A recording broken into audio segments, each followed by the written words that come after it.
wọ́n kà jẹ́kì ọ̀fẹ́ jẹ́kì àfijàdé ni.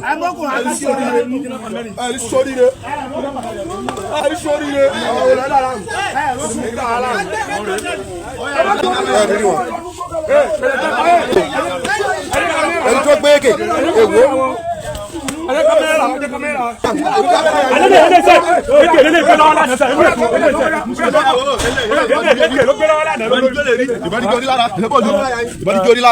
eléyìí ni ewo ibi tí bàbá àndélé ibi tí bàbá àndélé ọmọ méjì ọmọ fìdí àtẹ́mẹ́tì àti ìrìbà wọn mọ̀.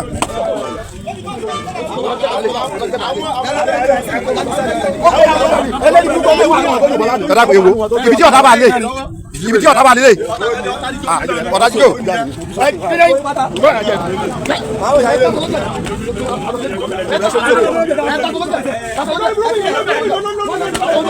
ó dáa ẹ mọ̀ bínú mi ò fi sí suspense rárá mo fẹ́ kẹ́ ẹ wo kíni ẹ̀ dáadáa ni àwọn ibi tá a blọ̀ ẹ lè rí wọn na ségèsì yẹn lára ṣùgbọ́n nínà ò tó àníkàn yẹ kàn wá sójú kámẹ́rà mọ́ àwọn bandits lẹ́rí tán mú yẹn wọ́n nílé eruku ló ti ṣẹlẹ̀ ní àbámọ́ lọ sí Lọ́kọ́jà láti Ìlọrin mọ́ Kogi amúwáfúnyín lánàá ní tó ṣẹlẹ̀ ń bẹ́ẹ̀ wọ́n ní ọwọ́ ti tẹ àwọn mẹ́rin báyìí wọ́n bá AK-47 kò sí ní tán àbá lọ́wọ́ wọn ìbọn bá díẹ̀ nù wọn o. ẹja wa tibẹ̀ ká bọ́ sí ẹgbẹ́ Kogi náà là ń lọ àbí ẹgbẹ́ náà ń pè é wọ́n ní àwọn community wọ́n ti lọ sí station wọ́n ti rè bá DPO bẹ̀ kẹ́dùn wípé wọ́n gbìyànjú wọ́n ṣiṣẹ́ takuntakun ṣùgbọ́n àwọn ọlọ́pàá mẹ́ta ni wọ́n bá ọjọ́ ọlọ́jọ́ lọ nínú bó ṣe ń dojúkọ àwọn bandits ṣùgbọ́n wọ́n ní ẹ̀yìn wọn làwọn wà kán mọ̀ wọ́rí pé àwọn ṣe tàwọn ọlọ́pàá pé ṣùgbọ́n pé wọ́n wá kó àwọn Fúlàní sójà wá láti wá gbèjà àwọn ò fẹ́. ó ra ẹja wá kó ń bẹ́ o ní gbogbo agbègbè náà láti wá ibẹ̀ látún ti gbọ́ táwọn kan tán ní àwọn kó ń lu o àwọn ó lọ ní o kò sẹ́ni tó lè dán dúró níbo lẹ̀ ń lọ ibo ló ti ṣẹlẹ̀ ẹjẹ́ àwò lórí máàpù ká gbọ́rọ̀ ẹnu wọn nítorí ìlú ò fararọ ní Ìlọrin mọ́ Kogi o. ṣùgbọ́n àwọn politician àwọn fẹ́ kó bá wọn wọ́n ń pera wọn láwùsá àwọn aráàlú yarí wọn ní Yorùbá làwọn. yàrá róró bí mo lè lọ ẹ wo bó ṣe move jáde ẹ wo bó ṣe move jáde torí Ọlọ́run ẹ wo mọ́tò lọ gbé wá tí àwọn fi ń park so tí wọ́n fi ń move jáde ní ibi báyìí ẹ wo so bọ́ọ̀kì ẹ̀ mú mọ́tò wọlé irinṣẹ́ wo lélẹ̀ gbọ́dọ̀ bí yan gàrí. wọ́n ní ọ̀pọ̀lọpọ̀ pákí ọ̀pọ̀lọpọ̀ gàrí. ọ̀bọ̀n move jáde so ọ̀bọ̀n move jáde no problem àdúrà wa gbà ẹ ṣeun. ẹ màmá kó àsìkò yọmọ òótọ́ ajíire ilẹ̀ Yorùbá ẹ kó àsìkò yìí o abẹ́ rí nǹkan ni bí wọ́n ṣe ní kí bàbá wa ọwọ́ adé Aláàfin tìlú Ọ̀yọ́ tí wọ́n ní kí wọ́n bọ́ sọ́hùn wọ́n ní kí wọ́n sún sẹ́gbẹ̀ẹ́ kí ìgbìniedo bàbá ìgbìniedo kí wọ́n lè ráyè ìjókòó. mi ò máa rí special welcome mi ò rí o mi ò máa rí special àga mi ò máa rí special abẹ́ rí special àga ni abẹ́ rí special welcome bàbá náà tún ti lọ sí bẹ́ẹ̀dẹ̀ kọ́ nìyẹn bàbá wa náà ti lọ sí bẹ́ẹ̀dẹ̀ kò sí tó burú jù ń bẹ̀ náà ọba máa ń bá gbìyàn ṣe náà ni bọ̀ ṣé wọ́n ṣe wá ní kí bàbá wa dìde ṣé wá bójúmọ́ báyìí àbí bóyá ara Ọ̀yọ́ ló lóko náà dẹ̀ náà ní náà kò ní àbí ló nílé. ẹ má fọ̀tẹ̀ bá ń tó dára jẹ́ o ẹ má fọ̀tẹ̀ bá ń tó dára jẹ́. ẹ̀yin èèyàn mi ẹ má jẹ́ àfọ̀tẹ̀ bá ń tó dára jẹ́ ẹ má jẹ́ àgbọ̀tẹ̀ láàyè ó tún rúgbó bọ̀ o ọmọ Yorùbá ti ń sọ oríṣiríṣi ọ̀rọ̀ sí fọ́nrán tẹ̀ wò yìí o kì í ṣe èèyàn kan kì í ṣe èèyàn méjì kì í ṣe èèyàn mẹ́wàá ó ti lu kára bí etí ajere mo ti mọ̀ pé yóò ti dọ́dọ̀ tí iná ṣùgbọ́n tèmi fẹ́ sọ lórí ẹ̀ náà ni wípé this is an opportunity for àwa àrán Yorùbá láti fi ìfẹ́ hàn síra wa o. Aláàfin ìṣẹ̀ntánrin fi ìjà lóde tó ní dòwe ìjà tó sì bẹ́ẹ̀lẹ̀ láàrin tọmọ tìyá ni o ẹ mọ̀ jẹ́ kára àtà á sì mọ́ gbàgbé òwe wípé ká lé ẹlẹ́yọrọ lọ́nà ká fàbọ̀ ládìyẹ ẹ̀yin lẹ́ invite Aláàfin odidi Aláàfin protocol yóò sọ pé ibi tán jókòó ẹ̀ pèsè àga síbi gíga bẹ́ẹ̀ bá tó bá Aláàfin bá wá jókòó síwájú kì í sí pa Aláàfin déédéé lọ jókòó wájú ẹ̀yin lẹ́yìn ìkànnú àwọn tẹ́ fi sójú ọ̀nà ló mú Aláàfin lọ jókòó níwájú ẹ sì kọ wípé reserve tó kí ní ká ẹ kórúkọ èèyàn bẹ́ẹ̀ kí ló wáá dé tẹ́ bá tiẹ̀ wàá fẹ́ gbé èèyàn dìde ń bẹ̀rùn ẹ fi excuse ẹ̀rọ wẹ̀lẹ̀ ni mo rí náà ń gbà tà Aláàfin jókòó ìyàwó ìgbìniedo wọn ì sí èèyàn kékeré náà ṣùgbọ́n wọn lè fi wé ọba olówó ni ọlọ́rọ̀ ni wọn ní yunifásitì ṣùgbọ́n wọn lè fi wé ọba ẹ má jẹ́ kí àwa Yorùbá ká play ara wa out ìjà wà tẹ́lẹ̀ wọ́n sì ní òsì jáàmù nígbà tán sí ló ti parí kí ló dé ta tó ń ṣe sánà ní mo rí oríṣiríṣi àwọn èèyàn tó gbé oríṣiríṣi jáde lára wọn ní bọ̀dà lérè tí ń bá Wike ṣiṣẹ́ ẹ mú ní bọ̀dà ẹ̀ sì mójútó ọ̀gá yín náà ẹ tún ráyè social media ẹ mójútó ọ̀gá yín tó yẹ kẹ́ wà London kẹ́ mọ́ gbé tọ̀ kẹ́ mọ́ gbé gbogbo ẹ mójútó social media àjẹ́ pé kò sí nǹkan kan tó ṣe Wike nìyẹn ṣùgbọ́n n tàn sọ ni pé ká ní ó jẹ́ Aláàfin àná ni wọ́n ní wọn lè bá wọn dánrú ẹ̀ wò wọn lè gbé táńtó gbéná wojú ẹkùn mọ́ ní ẹ mọ́ wulẹ̀ tí ì sọ bẹ́ẹ̀ ẹ̀rín Aláàfin sí ni ẹ̀rín Aláàfin fín dìmọ́ nìyẹn Aláàfin tó wà ń bẹ ní ìsìnlẹ̀ ẹ̀rín fín dìmọ́ pé wọn tó wọn ní ọ̀rà ọba ń tẹ̀ ń sọ nìyẹn ẹ jẹ́ ká ṣùgbà tí Aláàfin àwọn náà ti mọ n tó ṣẹlẹ̀ wọ́n sì ti ní kò sí ìjà mọ́ ṣé ìyẹn la tún wá ń rí físítì ní ìsìn mo ti ẹ̀ gbọ́ tí bàbá ológun dúdú wọ́n tún bu pẹtrol sí ná ẹ sì mọ̀ pé ta náà gbèsè lẹ́yìn tẹ́lẹ̀ bí ìbá ṣe ọ̀ni pé ṣé bí ìwọ̀n fún ọ̀ni ní 72 hours àbí nǹkan kan lọ́jọ́ sí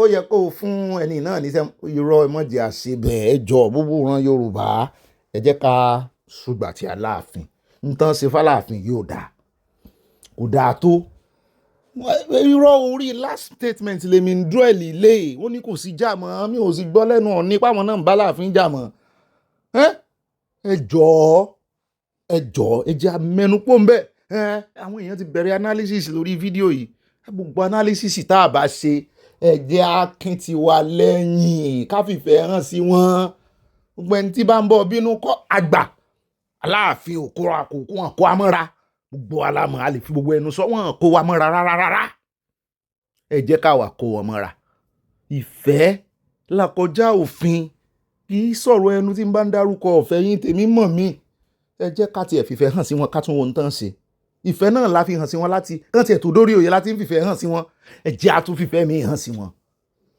ẹ jẹ́ á tún fìfẹ́ hàn sí wọn ẹ mọ̀ wo gbogbo àwọn aláyẹnusọ orí ẹ̀rọ social media t'Aláàfin ọ̀ràn níṣẹ́ ẹ jọ̀ọ́ yóò yá kò ní yẹ ẹ lẹ o Aláàfin kádé ó pẹ́ lórí kí bàtà pẹ́ lẹ́sẹ̀ o ẹ mọ̀ wọ̀rí ẹ mọ̀ wulẹ̀ lọ wọ́n bá ti pè yín sí patí lọ́jọ́ mi ẹ gbága yín dání òdùbá náà lọ k'Aláàfin sì kélé tó ṣẹlẹ̀ láti mọ́ kìlọ̀ fáwọn ọba wa náà a mọ́ sọ fún bàbá wa Ọ̀ọ̀ni náà ẹ mọ́ rọra yọ patí lọ àìmọye ìgbà míì táwọn mọ̀ náwó sí Ọ̀ọ̀ni tínú ọmọ bí wa ìfẹ́ la ní sí gbogbo wọn Aláàfin ni ó kọ́ ṣe ẹ mọ̀ wulẹ̀ jà á fi ṣàbòsí àti pariwo náà fún Ọ̀ọ̀ni wa náà bàbá wa ni àwọn méjèèjì ọmọ àmọ́ bàbá rẹ̀ sọ̀rọ̀ ẹ mọ̀ wà já yẹ̀yẹ́ ara wa ń ta o torí bá sọ̀kò sọ̀jà àmọ́ bára lé ẹni o àti pé bẹ́ẹ̀ bá tara lé rẹ̀ lọ́kọ̀ kò lè ríra lọ́wọ́n o.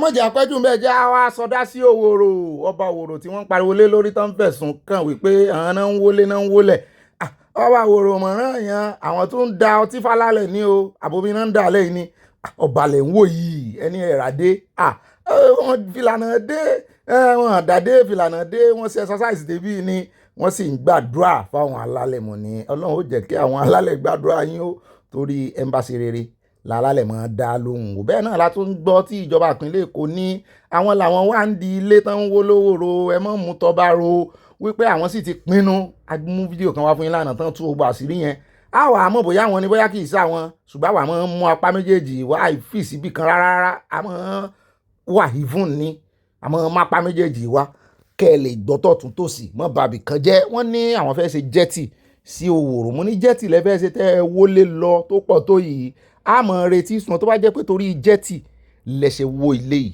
ibo lẹ fẹ́ kó àwọn ará bíi sí ó mà ṣe o ṣùgbọ́n mi ò tiẹ̀ tí ì gbọ́ nǹkan kan lẹ́nu ọba Òwòrò náà mo expect pé ó yẹ kán ṣèpẹ̀ fún àwọn èèyàn wọn ń bẹ̀ pé báwo lẹ ṣe ń wọlé wọn ẹ̀yìn àwọn ará Òwòrò mo rò pé ó yẹ kán wà ó yẹ ká ti rí fọ́nrán pé ibi táwọn náà ti ń gbèjà àwọn èèyàn wọn ṣùgbọ́n àárí o àwọn boys náà kó sẹ́yìn tí wọ́n ń fúnlẹ̀ ní tí ó mú ẹran lẹ̀ everybody. ní báyìí ẹja dé ọ̀dọ̀ Sowore níbi tí Sowore ti ń lérí léka ó ní wọ́n lòun lágídí òun sì gbà pé àlóhùn ò ṣetán láti kó ọ̀rọ̀ òun jẹ lórí tó ń sọ sáà rẹ̀. To not only condemn bad governance, but to call out terrible leaders in this country. And Tinubu is not different. To the public, you can perish the thought that I will retract my statement or apologize to Tinubu over my statements. That is not going to happen over my dead body.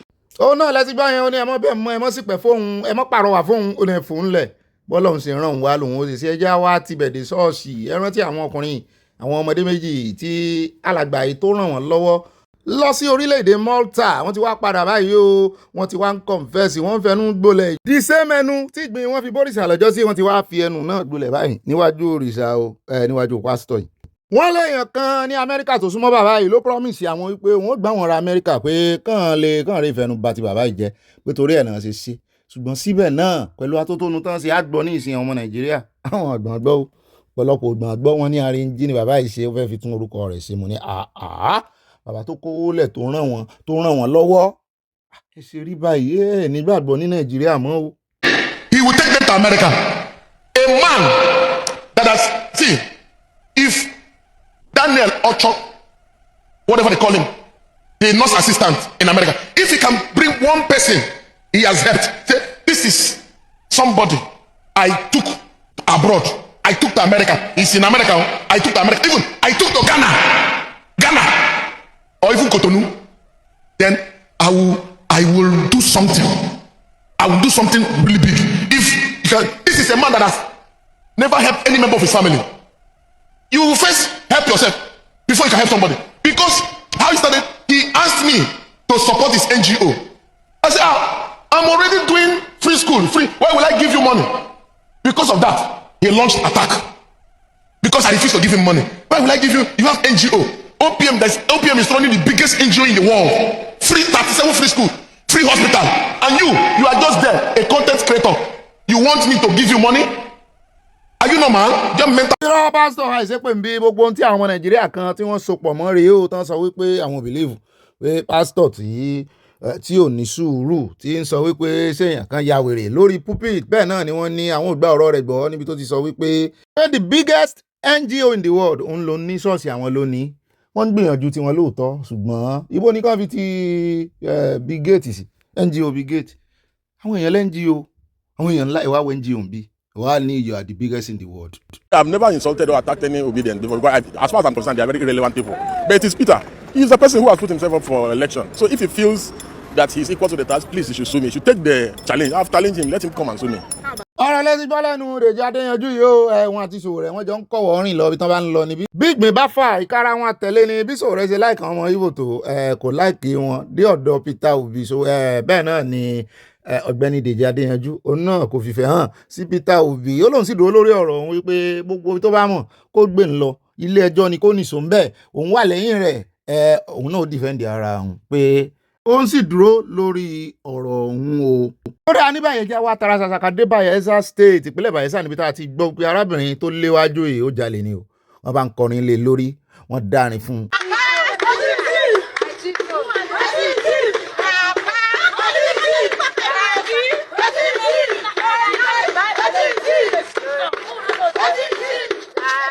ó mà ṣe o àyà lòun kọ́kọ́ rò pé oró ilé náà ń ṣe é fún un mo lélẹ̀ kí ìṣòro ilé ó jalè ní Gàrí àtàsọ ni mò ń gbọ́ nínú orin tó kọ pé òun jí kò dáa lóòótọ́ ṣùgbọ́n kí ló máa ń ṣe àwa èèyàn iná olè ńlá wà l'Ábùjá àwọn olè ńlá wà níjọba ìpínlẹ̀ wọn rí nǹkan kan ṣe fún wọn ó mà ga o wọn ò ní sọ̀rọ̀ jọ ẹja dọ́dọ̀ arákùnrin gbogbo ilẹ̀ ti mọ̀ wọ́n ṣẹ̀ filẹ̀ láìpẹ́ yìí ni lórí ọ̀rọ̀ onímọ̀ tanú ba gbogbo àwọn tí ń kọ́lé tí ń gbé owó burúkú lórí ilé lẹ́kọ̀ọ́ ó tún lóun dé Ìkàtẹ́ ó lóun fẹ́ mú adé Kàtẹ́ pé ẹ wá wo gọ́tà Kàtẹ́ pé wọ́n ń ta ilé ń bì ní billions of naira ní Lẹ́kì mọ́ gbogbo VGC mọ́ gbogbo island lọ́hùn ibẹ̀ ló mú wa lọ yìí Lẹ́kì gangan ní Kàtẹ́ wà ó ní ẹ wo gọ́tà láwọn èèyàn bá ń dá lóhùn wípé ṣé gọ́tà ilé ní ti pé lẹ́kọ̀ọ́ gọ́tà ilé ní ti ó mọ iye àwọn eku ńláńlá eku gidigbo tí wọ́n jáde nínú gọ́tà lẹ́kọ̀ọ́ ni pé ẹ lọ wo ẹ̀yìn Èkó hotel mo ní lẹ́yìn Èkó hotel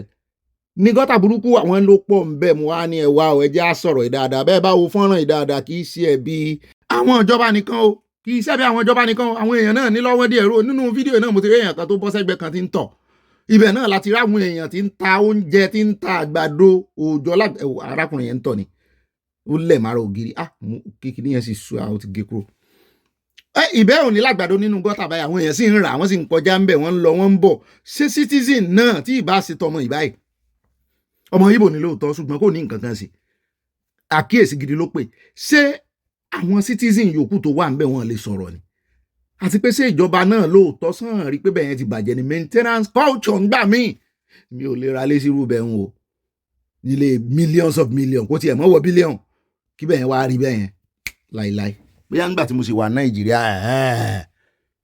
nígbà kúkú máa rí gọ́tà wọn lọ lóòkè gọ́tà lóòkè sì ṣe báyìí dọ̀tí yín máa gbẹni nílùú òkè tèmi ti wá o gọ́tà wa máa gbẹni àfi tójò bá ń rọ̀ ìgbà òjò nìkan lẹ́rù mi ń bẹ̀ kí ló dé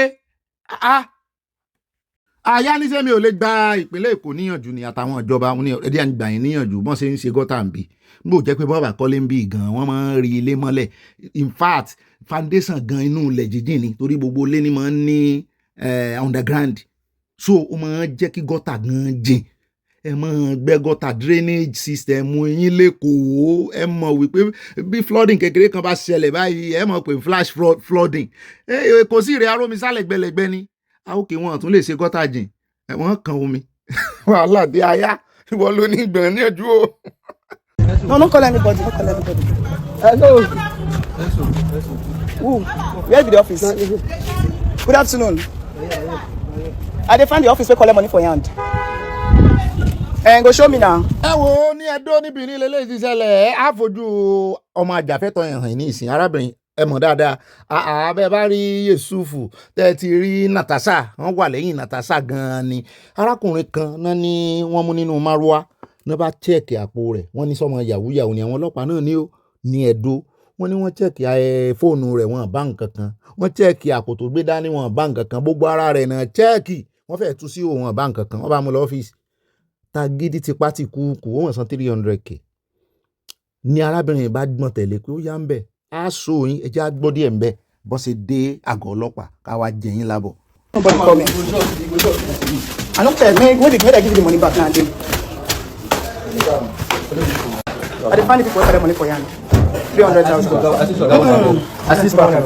Okay. Who join us at my phone? It's Jenny. I when the people wey collect the money for your hand, I beg. Good afternoon, sir. I know what we go talk later. Sorry. No, I don't want answer yet. Where the people? Not me, you are the my CP. All right, go. You see that money what I collect for your hand? Go down, bring down.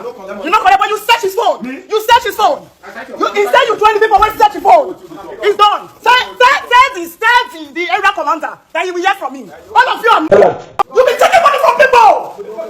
They're not there, anything that wants to happen should happen. I'm going to the Yekoba police station. I've been under the weather since yesterday. Ọlá police station yẹn o bẹ́ẹ̀ náà sì ni àwọn kọ́máǹdì Edo State wọ́n ti wá dá lóhùn báyìí o wọ́n ní kó má sọ̀rọ̀ jù mọ́ wọ́n náà ti mú ọlọ́pàá tó ṣiṣẹ́ yẹn wọ́n ní àwọn sì ti gba owó yẹn lọ́wọ́ ẹ̀ kí lẹ́ wàá sí fún un ṣùgbọ́n òun wá ń fẹ̀sùn kan àgọ́ ọlọ́pàá DPO tó wà ń bẹ gangan pé òun ló rán wọn ṣẹ́ pé because kì í ṣe lẹ́ẹ̀kínní kì í ṣe lẹ́ẹ̀kejì kì í ṣe lẹ́ẹ̀kẹta kì í ṣe lẹ́ẹ̀kẹrin kì í ṣe lẹ́ẹ̀karùn-ún ni wọ́n kà dórí 100 bá ṣe ń wò wọ́n yìí o mo ní ṣe wọn nù àṣà wọn nù bọ́n bá ti rí èèyàn tó le jù wọn lọ mi ò tẹ́ mọ̀ pé ọmọbìnrin náà ó gbójú gbóyà tó yìí.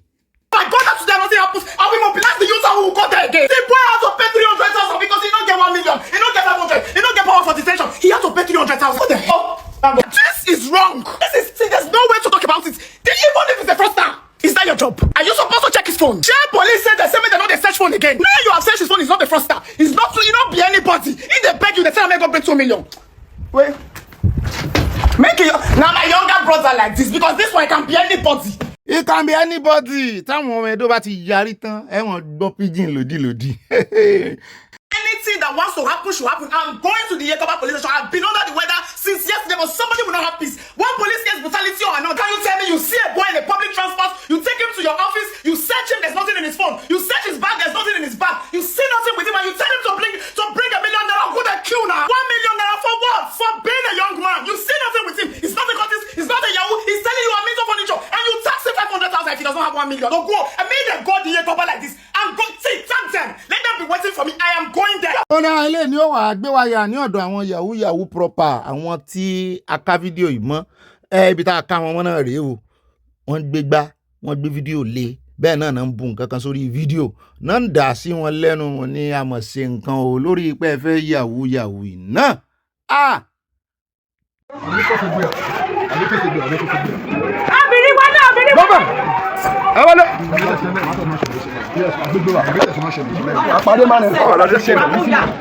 Sele sì bójúmu, sele sì dá ara ń tà ń sọ rèé o tán bú mi sí lọ́jọ́ sí. Anyways, mo delete message yẹn. Àwọn eégún rè ilẹ̀ Yorùbá ló ti ṣẹlẹ̀. Mo sì ẹ̀ ń gbọ́ tán ní Badagry. Wọ́n ní wọ́n sì mú ọmọbìnrin sáàrin. Kì í ṣe eégún tóbìnrin wo mo sì gbọ́ o. Wọ́n sì ń fìyà jẹ torí pé wọ́n fẹ́ kẹsàn lára rẹ̀. Bóyá ìkànnù wọn nígbà tó jára ayé ó tó sí ẹ̀ kò gbà. Ìgbà tó wá darọ́ ọ̀run kìnkìnkìn ó ń fìyà arọ́ ọ̀run jẹ. Gbogbo ẹ̀sìn ló ní tiẹ̀ Nàìjíríà o.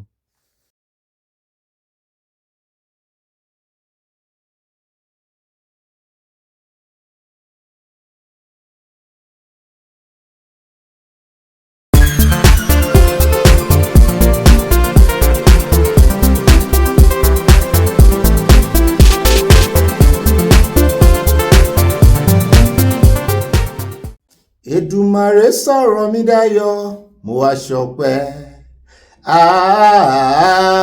hallelujah paparapa paparapa paparapa papara orí burúkú kì í ṣe tàwa o ẹ̀bẹ̀ lábẹ́ o hallelujah hallelujah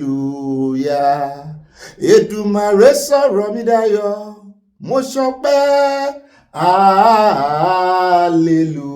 hallelujah àyànmọ́ mi látọwọ́ Olúwa ni ẹ̀dá ayé kan kò lè ṣí wa ní ipò padà ẹlẹ́dá mi yé mo bẹ̀bẹ̀ yé ẹlẹ́dá mi gbé mi lékè ayé òbé òbé kọ̀mándà bàbá òbé òbé kọ̀mándà bàbá bàbá Olúwaṣínà bàbá Rótìmí òbé kọ̀mándà bàbá mo wá fẹ́ yálé Victoria mi o ọmọ Bádéjọ òbé kọ̀mándà mọ̀ pé ìmọ̀ kí ẹ náwó fún mi mọ́ mi mo fẹ́ yálé Victoria mi ọmọ Bádéjọ òbé kọ̀mándà bàbá ó yá ẹnì ṣó nílé fọ́nmẹ̀tì fún mi lọ́lá air braiding ni mò ń kí òbé kọ̀mándà bàbá mo fẹ́ yálé Mary Odùnú yìí sẹ́mi nìkan òbé kọ̀mándà bàbá ó yá láti bẹ̀ a máa yálé màmí mo súnmọ́lá olíwo tèmi òbé kọ̀mándà bàbá ó wá dílé Mercy Brown Island langba lọ òbé kọ̀mándà bàbá ó yá mo fẹ́ dákúndé Ìjẹ̀ṣà wà ní USA lọ́dọ̀ Elizabeth Oyeniya mọ̀mọ́ríà òbé kọ̀mándà bàbá ó yá ó di California lọ́dọ̀ mọ́mí Sọlá Odùmọ̀ṣù òbé kọ̀mándà bàbá ó yá wá di ilé Adésọlá Olútóyìn grandma àwọn ìbejì ní UK òbé kọ̀mándà bàbá láti bẹ̀ màdélé màmí Riscott Àdìgún màmí dada òbé kọ̀mándà bàbá láti bẹ̀ màdélé Tóyìn Adéoyè ẹ̀ṣílẹ̀kùn káwọlé òbé kọ̀mándà bàbá láti bẹ̀ màdé Canada lọ́dọ̀ bàmí òkè ńlá Adédọ̀tún òbé kọ̀mándà bàbá láti bẹ̀ máa wá gbà sí Florida lọ́dọ̀ All-Star bàbá mi dáadáa òbé kọ̀mándà bàbá láti bẹ̀ máa fly padà sí Naija lọ́dọ̀ bàmí Tánímọ̀lá ní Kogi òbé kọ̀mándà bàbá ẹ má máa di ohun mi mo yí síra wọn ni o ẹ mọ̀ tí ìmọ̀ jowú torí pé ìdórúkọ yín bẹ́ẹ̀ bàbá ní alárúkọ gbogbo orúkọ àpẹ́ mọ́bìnú gbogbo ipò àwọ̀tà ni mo rántí pátápátá mọ́dà orin mo fi kí n dàbọ̀ sínú ìròyìn tòní ìpàdé ọlọ́mọlé ọlọ́mọ orílẹ̀-èdè ibi tí ọmọdé ti mọ́ ẹ̀ta tí ń bá gbà jẹun níbi tí Ọlọ́run ti kó wa pọ̀ táàjọ́ ọmọ ń kọ́ mọ́ lùbọ́ owó ọmọdé gbọ́n àgbàgbọ́n láì dálẹ̀ ìfẹ́ àdúpẹ́ lọ́wọ́ Ọlọ́run ó jù mí sáàrin àwọn ọlọ́gbọ́n ó ti mọ̀ wípé mo gọ̀ mo fẹnu ọ̀rà ṣùgbọ́n èmi náà ti ń kọ́ ìṣe ọgbọ́n èmi náà ń fara yé àwọn ọlọ́gbọ́n bẹ́ẹ̀ náà ni ọba ọgbọ́n oúnjẹ yọ lára mi. Ìbára náà ni ìbá gbọ́n débẹ̀ báyà nìna ìbá sanwó lé náà ní bá kanjú abẹ́ǹkó ìbá lọ tààràtààrà tọ́rọ̀ bá ti di ọ̀rọ̀ òtítọ́ àtòdodo sàn báyìí láàrin ajẹ́nímú ní pẹ́kọ̀rọ̀ ṣùgbọ́n ààyè diplomacy náà wà o. Ó bá ti déwájú aláyìíní padà ní kó lò fún o. Bó bá déwájú ẹni tí ń tàn ọ́ mọ́rìn sàn o. Èmi náà wọ́n fi klọ́ọ̀sì sí báyìí o. Bó bá ti dé iwájú sórí ẹni tó wà nínú òkùnkùn tètè máa rí ẹni tí ó wà nínú mọ́lẹ̀. Bọ́n méjèèjì bá ń dẹra wọn ẹni tó wà nínú òkùnkùn ní òkọ̀kọ́ lè ní orí ọ̀fẹ́ láti àtáàkì ẹni tó wà nínú mọ́lẹ̀. Nídìí èyí inú mọ́lẹ̀ tó wà tó sì mọ̀ pé yóò borí òkùnkùn mọ́ wà rìn ní sàn o. Ọ̀rọ̀ mi yé ọ mọ́ gbọ́rọ̀ mi babù mí o. Mọ́ inú mọ́lẹ̀ lówó èèyàn kan wà nínú òkùnkùn ó fẹ́ tàfà sí ọ wọ̀ wá ń rìn directly ìwọ náà ó gba ẹ̀bùrú ni. O lè kọ́kọ́ farapamọ́ nínú òkùnkùn rẹ̀ náà tó ń farapamọ́ sí ìwọ náà farapamọ́ síbẹ̀ díìmù náà rẹ̀ Ọlọ́run ti fún control rẹ̀ díìmù ẹ̀ bọ́ ẹ bá ti pàdé ìwọ náà bá ti ṣẹ́kọ́nà mọ́ lára kọ́ wá tàn ọ́ bo ìmọ́lẹ̀ òkọ̀kọ́ mú lójú ìgbà tí ọdẹ bá mú iná tó bá fi iná ọdẹ tó fi mú ojú ẹran bó ṣe mọ́ rírun o. So nídìí èyí jẹ́ kí ìmọ́lẹ̀ rẹ̀ náà kó wá ní agbára. Ó tún lójú ìmọ́lẹ̀ sọ́tọ̀ọ̀tọ̀, ìmọ́lẹ̀ àtùpà wà, ìmọ́lẹ̀ torchlight wà, ìmọ́lẹ̀ candle wà, ìmọ́lẹ̀ òòrùn wà, ìmọ́lẹ̀ tó wá rí iná ajónirun iná náà tó ń wò yẹn kò ṣeé fi ṣeré kò ṣeé fi ṣàwádà. Òun náà tún wá ní ìmọ́lẹ̀ ó tún wá ní agbára iná. Ọjọ́ tí ìmọ́lẹ̀ rẹ bá ti gbé agbára iná wọ̀ ó ti di kò ṣeé mú kò ṣeé lù fọ́tà.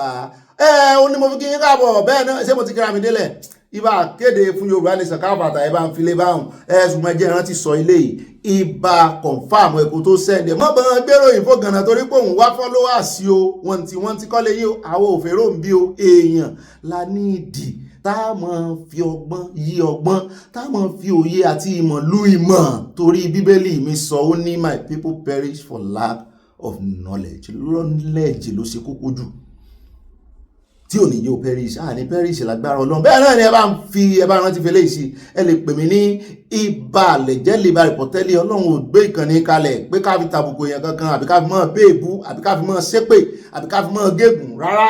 Ọlọ́run kájú ẹ̀ fún gbogbo wa. Akẹ́yìn ogun wa aṣáájú ogun wa akẹ́yìn ogun wa alpha àti omega wa àgbékùn lóòsì fọlọ́run ọba. Bẹ́ẹ̀ náà ni mo mọ rírì ẹ̀yin èèyàn mi kámọ́ àdéhùn pẹ̀lú gbogbo eléyìí tẹ́ ẹ bá pàdé inú abala lérèfé ayọjú lójú fèrèsé ní kọ̀ọ̀kan èjèèjì eléyìí láàmú ẹgbẹ́nu ọ̀nà wọlé báyà máa mú ní kọ̀ọ̀kan èjèèjì àní sàlàyé púpọ̀ nù rẹ̀. Àwọn èèyàn ti ń complain wọ́n ní àlàyé mi ti ń pọ̀ jù nínú ibi tá a ti ń da mi síwájú pé omi la fẹ́ dà wájú á padà wá tẹ̀lẹ̀ tútù múlẹ̀ rí sọ òótọ́ ni èmi náà mẹ́ẹ̀ ń bẹ̀ àwàgbọ́ba wí.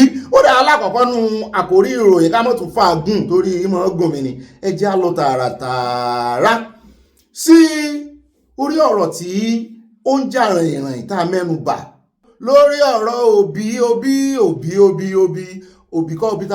Obi of Lagos tó lóun lọ́ba ó ti jẹ́wọ́ ó lóun fẹ́ ṣe àyídáyídá òun fẹ́ ṣe àlùpàídà òun fẹ́ sarúmọjẹ pẹ̀lú 1.5 billion naira tó ń fẹ́ lọ́ǹchì kìíní ó ní kò sí pálásì kankan mi kankan. Mo bá ní wọ́n ní kò rí bá wọ́n ní sáàtìrí wọ́n nítorí ẹ̀ ní ará Èkó wọ́n ṣe ka ọ̀rọ̀ rẹ̀ sí wípé ìtì ọ̀gẹ̀dẹ̀ lọ́rọ̀ rẹ̀ kò tó ń tà ń lọ àdàbẹ́. Mo ní ará Èkó ẹmẹ́hẹ̀mẹ́ yẹn ẹ ka ọ̀rọ̀ rẹ̀ sí o òótọ́ owó lòun wá ó fẹ́ lu jìbìtì ìran wọn náà nílùú ṣùgbọ́n ṣé ọ̀rọ̀ tó wá tó tamọ́ yẹn sóun ló yẹ kó fi lu jìbìtì. First of all kì í ṣe ẹ̀sùn pé fẹ́ lu jìbìtì nìkan ló dá ó ti kọ́nfẹ́sì fáwọn ọlọ́pàá kì í ṣẹ̀sùn yẹn nìkan ló dá ó dá ẹ̀sùn wípé ó fẹ́ fi orí àgbò méjì lu kòtò. Kí ló dé tó wà hàn dáwọ́ tẹ́mọ̀ dá wàhálà ilẹ̀ Yorùbá náà tẹ́ pè ní no man's land. Ibẹ̀ náà lẹ́tún ti ní ẹjẹ́ ọba wà ní ààbọ̀ ọmú kékeré ayẹ́kọ̀ọ́ ẹjẹ́ mọ́ sùn à ń bọ̀ lọ́dọ̀ ọ̀bọ̀dà Jídé Òtítọ́jú ní TVC wọ́n sọ púpọ̀ lórí ọ̀rọ̀ yẹn. Bàbá tí wọ́n kú ọ̀mẹ́tàn ààrùn lé ọ̀rọ̀ tí ń bọ̀ ní next year lórí ọ̀rọ̀ táàtì arákùnrin kan gbé bọ̀ ó sọ púpọ̀ lọ́rọ̀ lórí ọ̀rọ̀ gbogbo ẹ̀yin tẹ́ mọ̀ san táàtì tó bá wà ara diaspora náà wọ́n ti yànnà náà dáadáa báyìí wọ́n ní kò sẹ́ńtì ò ní bà wọ́n ní yóò bá kápẹ́ńtà wọ́n ní yóò bá àwọn arúgbó tẹ̀ ń fowó ránṣẹ́ sí ńlé wọ́n ní yóò bá àwọn olóṣó tán rò pé bóyá yóò bá bàbá rẹ̀ yóò bá àwọn ọmọ rẹ̀ mo rántí onítà àmọ́ kan kékeré wọ́n ní kò sẹ́ńtì ò ní bà wọ́n ní ẹ lọ calculate iye tẹ́ ń rí every month tẹ́ ń fi báǹkì gbà ọ̀pọ̀lọpọ̀ yín báǹkì ti dìmọ̀ ilẹ̀ mo ní báǹkì náà forí kó ń bẹ̀ pátápátá àwọn èèyàn ò ní kó sí báǹkì mọ́ lọ́wọ́ bá gbọ́ wípé mọ́ transfer sí mi o káàsì ni o fún mi o mọ́ transfer àìmọye business ń bí tó jẹ́ pé bọ́ọ̀ bá rè tún fóònù mi kan sí láìpẹ́ screen ẹ̀ fọ́ nígbà tí mo fẹ́ sanwó 100 euro gírígí 100 euro and kìíní kan sáà ní mú 100 euro wá àwọn ọmọ Egypt ní mo bá fẹ́ san àsánlẹ̀ pé kí n fún lásánlẹ̀ kí n san 50 euro ń bẹ̀ o kí n padà wá san 50 euro yòókù ó dùn mí fóònù yẹn wọ́n máa fi 100 euro ṣe ojú screen àṣẹ̀yìnwá àṣẹ̀yìnbọ̀ ló bá ní rárá pé kí n kúkú mú káàsì wá kò fẹ́ já kíní sí receipt tán máa já torí yóò wọnú ìwé VAT yóò so ń bẹ yóò sì san tax yẹn orí mú káàsì wá kò tiẹ̀ gbà sánlẹ̀ kankan lọ́wọ́ mi èmi náà sì rè mo fẹ́ sánlẹ̀ méjì ni mo yá kọ́kọ́ lọ fi 50 tó wà nú àkáǹtì mi mo kọ́kọ́ lọ fílẹ̀ mo lọ wò ràn náà pé tí n bá rè tọwọ́ bọ àkáǹtì nǹkan ó ṣe o mo lè mọ́rọ̀ owó ìsan o yóò mọ̀ lé mi mú pòǹtì tún fóònù mi ṣe ọjọ́ kejì ló sì dáa torí owó orí sísítẹ́ẹ̀mù báyìí ó rí pé wọ́n máa tètè deliver screen yẹn original mo sì ní wọ́n fi sí pé wọ́n á tètè deliver screen yẹn fún mi ó tí ẹ̀ tó owó òjò tọ́sẹ̀ kan pápá mo lọ withdraw cash mo fún lówó ẹ̀ so nídìí èyí ní tí ó ṣẹlẹ̀ Nàìjíríà 2026 lórí ọ̀rọ̀ tax ààrẹ Tinubu wọ́n fẹ́ gbà lọ́wọ́ yín gan-an ni o kí náà wá ń ṣe fún yín kí níjọba ti ṣe fún yín. àmọ́ bẹ́ẹ̀ lónìí ni kò ní dọ́là arákùnrin yẹn ó ṣàlàyé fún wa bàbá tí wàá kó ń bẹ̀ tán à ń lọ tààràtààrà sí ọ̀dọ̀ arákùnrin kan tó sọ wípé lórí ọ̀rọ̀ minister of aviation tá a gbé wá fún yín tó sọ pé wọ́n fẹ́ fi 712 billion naira tó fẹ́ fi ṣe àtúnṣe airport èèyàn kan ti wá sọ̀rọ̀ sókè báyìí o ó ní 712 billion naira ò lè tó mo ní ìwà náà ti ń retí pé èèyàn kan jáde wá sọ̀rọ̀ lẹ́yìn ìgbà tí Keyamo Kebajari tó ní bọ́n bá lọ destroy àwọn ibì kan àwọn hangar kan bá ìbínú dé ẹran tí ìròyìn yẹn pé yóò ná wọn ju 712 billion lọ èèyàn kan ti wá ṣe agbèfọ́ba ní ìsìn àwọn òsọpọ̀ ránṣẹ́ o ṣùgbọ́n kí nìdí tó náà fi wá ń sọ̀rọ̀ ní ìsìn tí ó sọ̀rọ̀ látilẹ̀ à ń bọ̀ ń bẹ̀ lónìí náà ni a mú afúnyín kò ní dọ́là abára tí wá kó ń bẹ̀ tán à ń lọ sí ọ̀dọ̀ court ilé ẹjọ́ níbi tá a ti gbọ́ tán sọ pé court of appeal l'Abuja wọ́n ti pa láṣẹ fún Central Bank láti release full details lórí gbogbo bí wọ́n ṣe ń subsidize owó fún àwọn alálàájì ilé ẹjọ́ appeal court ló pa láṣẹ wọ́n ní kùdìẹ̀kùdìẹ̀ wọ́n náà ń fi jí owó mú ni ó máa ṣe o bóyá wọ́n máa ranjú mọ́ ti àwọn tó ń lọ Jerusalem náà àti ìmọ̀ ṣùgbọ́n sí ẹ̀rí tàwọn alálàájì pẹ̀lú àwọn Haúsá ẹnu ń kùn wọ́n sì ń fìyà jẹ àwọn mùsùlùmí Yorùbá àwọn náà ń jẹ àjẹbánu lórí ọ̀rọ̀ pé wọ́n ń lọ hajj à ń bọ̀ ń bẹ̀ lónìí náà ni kò ní dọ́là bá ti wá kó ń bẹ̀ tán áàdì Adamawa ọ̀rọ̀ kòkòrò tí ń jẹran ara ìkí ìmọ̀ ṣe kékeré mọ̀ fẹ́ lójú àwọn èèyàn mọ̀ ń kú sí á fún yín ní ibi tó bá dé o ṣùgbọ́n wọ́n ní oúnjọ bẹ́ẹ̀ ni wípé ọ̀sà náà pé wọ́n pè lórúkọ kan burúlé ọ̀sà mi ò rò pé irú eléyìí tó ṣẹlẹ̀ ní Mexico ní tí USA sọ́npa ẹ̀ ṣùgbọ́n eléyìí náà wọ́n ní oúnjẹ ẹran ara kí egun ni o ó sì ń pa àwọn èèyàn ẹ mọ́ bẹ́ẹ̀ o afẹ́ fún yín lábọ̀ ká lè sọ̀ra náà ni bàbá tí wàá kó ń bẹ̀ tán à ń lọ tààràtààrà sínú ìròyìn tí ó mọ̀ tẹ̀lé à ń lọ sí ọ̀dọ̀ gómìnà Niger Umaru Bago níbi tó ti ganu sí máìkì wípé kí ló dé sóhun complain kò rí fọ́hùn ni tẹ́yìn wá ń lo alábùkù tẹ́yìn lo Panadol sí orí fífọ́ torí bá ti ẹ̀ fọ́hùn ṣe bóhun torí ń fọ́ lòun ó lo Panadol pé ẹ tún wá ń complain pé òun ti dọ́wọ́lé project jù ẹ̀yin ọmọ Nàìjíríà ṣe rí báyìí pé òun sì fẹ́ sọ̀rọ̀ lórí ẹ̀sùn lọ́fi kan pé òun náà ń sọ lọ́jọ́ sí tán sọ wípé òun ti báànù evangelism ìrere ó lóun ò báànù ìrere ó láwọn Kristi àwọn mùsùlùmí ló ń báwí o fọ́nrán ẹ̀ ti wà ní ìsìn ó nídìí orí tí ò bá nídìí obìnrin ìjẹ́kúmólú ó ní wáàsí tán ń gbé kiri ó ní ẹ lọ Saudi Arabia Saudi tán ti gbẹ̀sìn ó ní wọ́n ń review tọ́píìkì tán fi ṣe wáàsí kan tó gbé jáde ó ní torí ẹ̀ lẹ́sẹ̀ rí tán wà liberal tẹ́ẹ̀rí àwọn oníjàgídíjàgan àwọn jihadism ló ti ẹ̀ dáa ara yín náà lẹ́ ń scrutinize ara yín ó dùn mọ́ mi àyà wa ní sàn ní pé ìpè yẹn náà ní south west pé fáwọn kìrìsìtẹ́nì náà pé oríṣiríṣi wàásù tán wàásù ní pàápàá jùlọ ẹ lọ wówó ẹ gbowó ọ̀fẹ́ ẹ ṣe wọ́n ní kan bá ní gbogbo wàásù yẹn mo ló ti tó bẹ́ẹ̀ mo láwọn kírísítẹ́nì ilẹ̀ Yorùbá ọ̀kan nífẹ̀ẹ́ gbà ni wọ́n fẹ́ ṣe sánà ní àwọn ṣùgbọ́n ibi tá a dé báyìí ó ti tó gẹ́ wọ́n ti ẹ̀ ní àwọn ṣọ́ọ̀ṣì náà forí kó nínú tax tí ń bọ̀ mo ní ṣé kò ní reduce tithe táwọn èèyàn rè ń san ṣọ́ọ̀ṣì ẹ san tithe ẹ tún san tax ẹ máa ń retí olódòdẹ tí ìmọ̀jọba tẹ́ pọ̀nlé yóò bá ojú yóò bá mú yóò bá àwọn olówó náà wọ́n kè láwọ́ àwọn ṣọ́ọ̀ṣì tí ń gba dúró owó yẹn báǹkì náà sì fi ń gbà ẹ san tax nínú owó tẹ́ fi ń san tithe ẹ̀yin ọmọ ìjọ náà ti rè mọ́ san tax ṣọ́ọ̀ṣì fúnjọba oníkálukú ògbọ̀n ẹ bá ń sọ fún yín ẹrù pé kékeré ni mo ló dá bẹ́ẹ̀ kán extend díẹ̀ náà kí gbogbo àwọn gómìnà kán regulate bọ́n ṣe ń preach oríṣiríṣi ẹni tí ò lọ ṣọ́ọ̀ṣì rí tí ò lọ sẹ́mínárì yóò kàn déédéé gbé kínní wọ́n bá regulate ẹ̀ rí pé àwọn tó jẹ́ kìrìsìtẹ́nì òdodo tó jẹ́ mùsùlùmí òdodo kán regulate àwọn oníṣẹ̀ṣe náà wọ́n pọ̀ àwọn ọlọ́pàá fáárọ́ lórí social media lórí TikTok wọ́n pọ̀ ń bẹ́ẹ̀ kán regulate everybody ẹ rí pé àwọn olódodo bẹ̀ àwọn babaláwo olódodo àwọn ìmáàmù olódodo àwọn pásítọ̀ olódodo ẹ rí pé wọn ní complain oníkálukú padà sí ìdí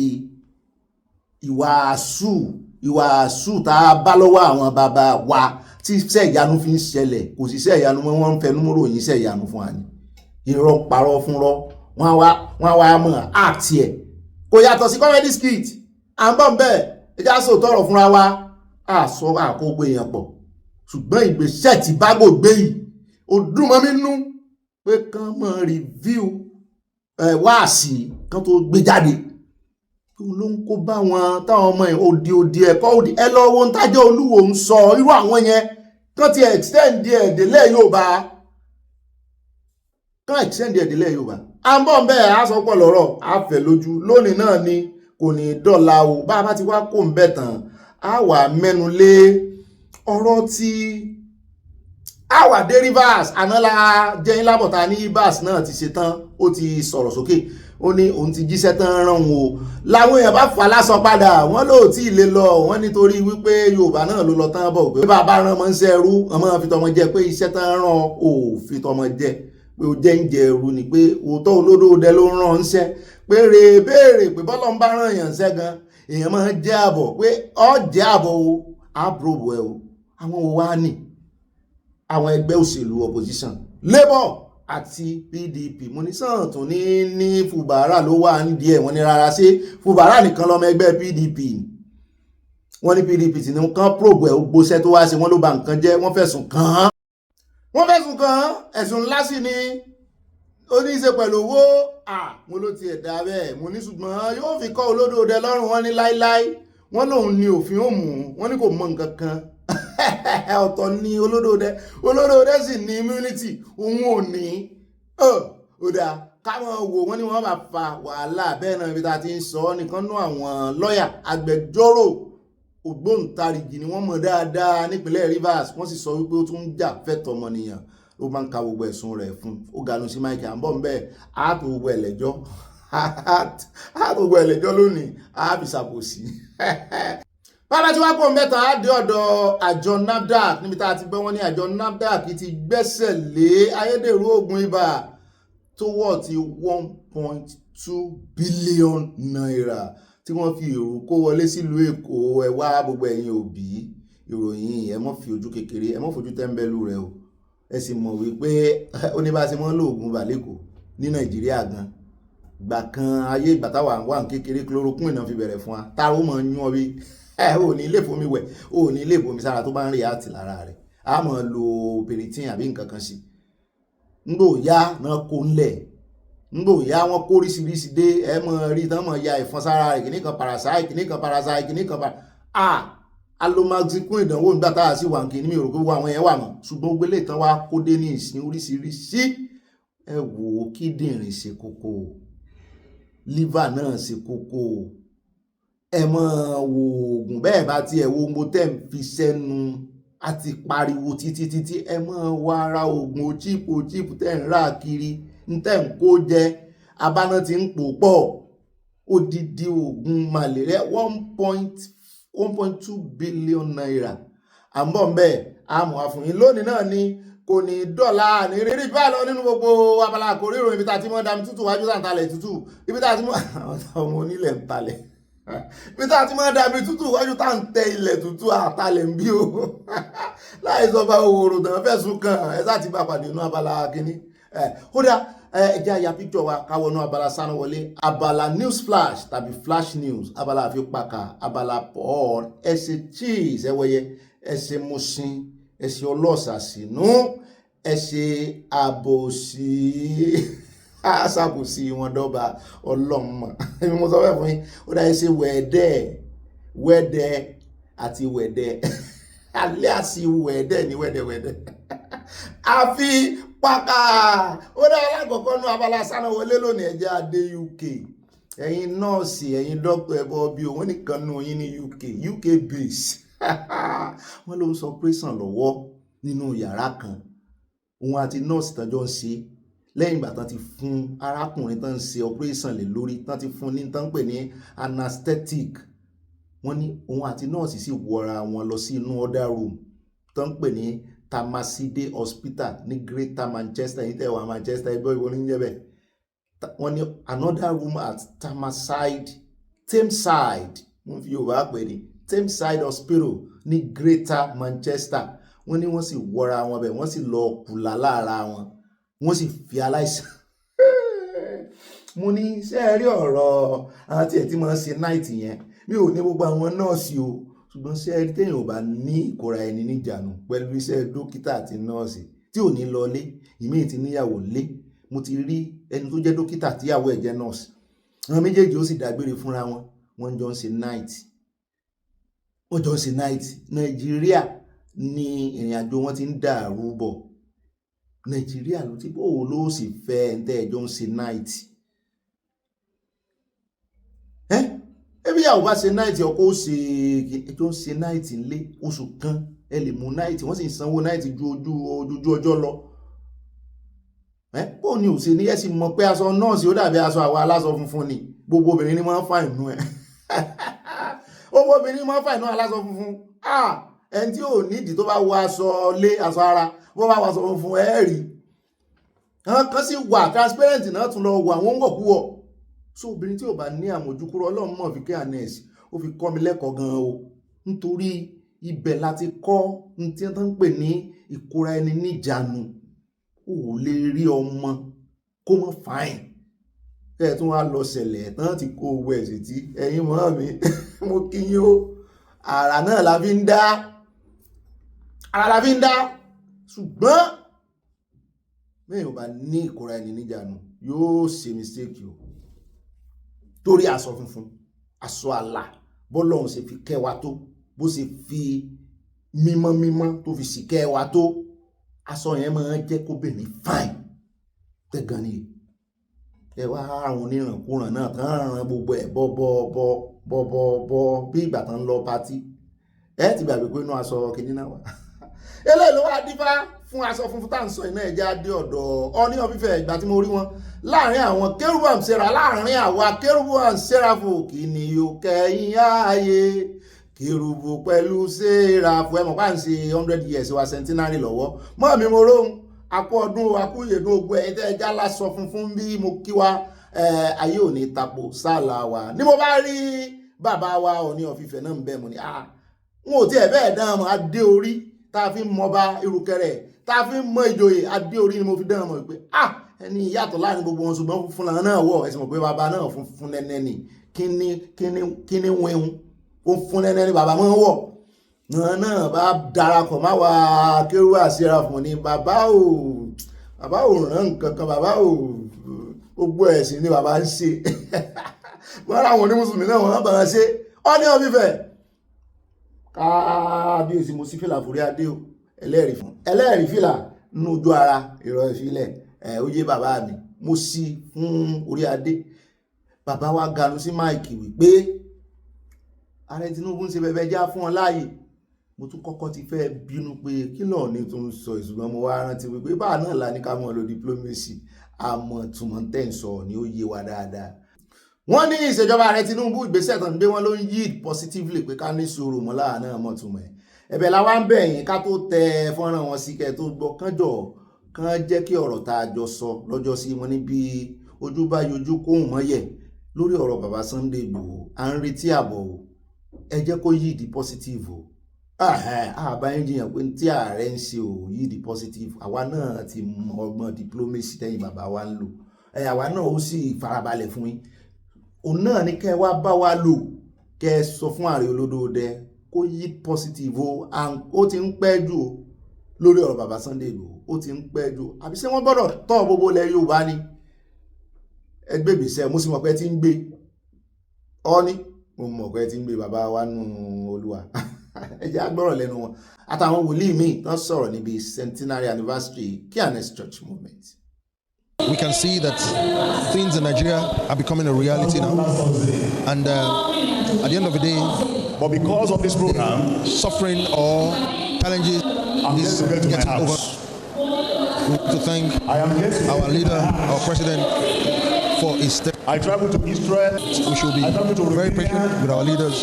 The loan from IMF has been paid. The debt we are owing Ayeta has been paid. There is student loan for everybody to go to school, and of course, the tax reform is targeted at the rich people to pay so that the poor can live, and that is Asiwaju you, prosperity for all. That is the slogan of the First Lady. And for us, the Church of God is solidly behind them. We are praying for them, and they will succeed in the mighty name of Jesus.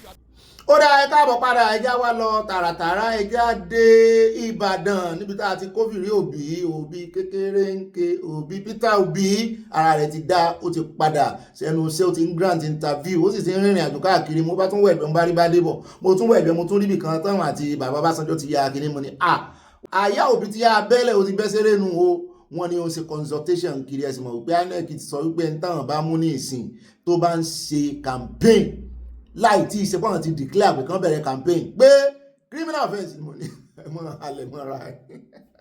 àwọn ẹgbẹ́ sáràpù náà dìde sí wọn wọ́n ní ẹ mú gbogbo àwọn tó ti ṣe síwájú ẹmọ́sẹ̀ sọ pé ẹ fẹ́ mọ́ mú wọn àwọn kan ti bẹ̀rẹ̀ campaign tàbí wọ́n ní gbogbo wọn ní ẹ lọ mú mo ní gbogbo wọn ló jẹ̀bi gbogbo wọn pátápátá ẹ̀ṣẹ́ mú ADC náà ní tẹ̀tí ẹ̀ fojú àwọn ADC rí kò wìnrìn lábá rí òbí o kí lòbí wá lọ sí wọn ló kàn sí bàbá wa Olúbàdàn tuntun Ọba Ládọjà tá a máa bẹ̀rẹ̀ coronation wọn láìpẹ́ yìí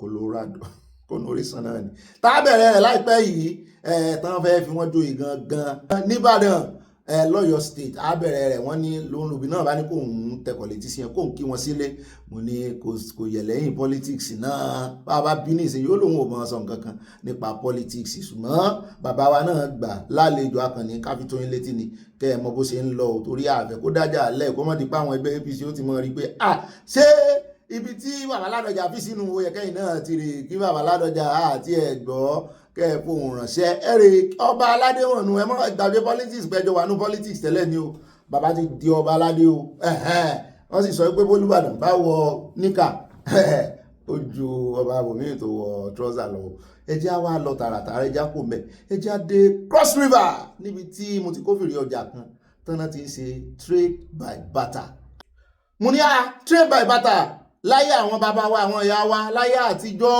tó máa ń fi ìkan gbà kan tó bá nílò ó fi gba ń tó ní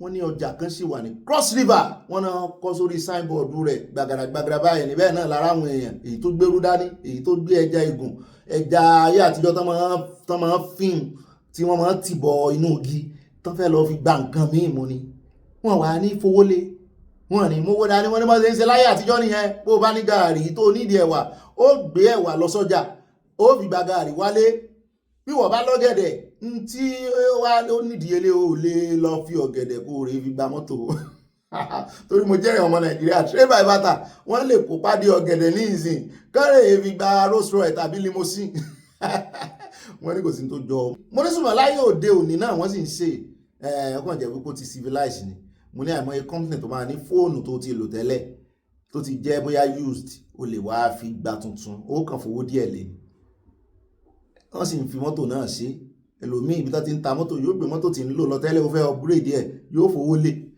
àwọn kan ń ṣe arrange yẹn ṣùgbọ́n lọ́jà ilé wọ́n ní òmùjọ ajé kò ní sọ̀ni ìwọ àti oníbàárà àti ẹni tó fẹ́ tajà kí ló fẹ́ rà kí ni ìwọ náà ní lọ́wọ́ mo ní ọjà gbogbo wọn ń tàkóso oníbàárà nù wọn pàṣípààrọ̀ náà rè ṣe ẹ bá ń tẹ̀sí ilé abẹ́ ẹja wò bó ṣe lọ. Because we don't have money to buy anything here, whenever they from the river come, so we can give them cassava, raw one, and collect crayfish, dry one. Anything that you brought from your home, plantain, banana, cocoyam, water yam, anything that you bring, they will surely give you. If you carry cassava, when no good carry come, I will not collect it. If you carry better one come, I will collect it. Measurement, you don't get any measurement. Anyone where you carry come, if I just say the thing good, I will collect. We used to have people from Cameroon coming here, they exchange without using money, they'll do trade by barter to go back. But during the insecurity time, the market was shut down. But today, now, as we speak, the market has reopened. Akpabu, your local government area, hosts the only trade by barter market in West Africa. That's a big tourism and economic treasure. That treasure is being tapped into. You know, there's a whole lot of work going on to renovate and create visibility for the market, which is inadvertently is also translating to jobs. For us to still have that ancient experience in order to keep the history going, for our children to come and see what our great-grandfather used to do. The government to come there and expand, build the market and encourage people to do more.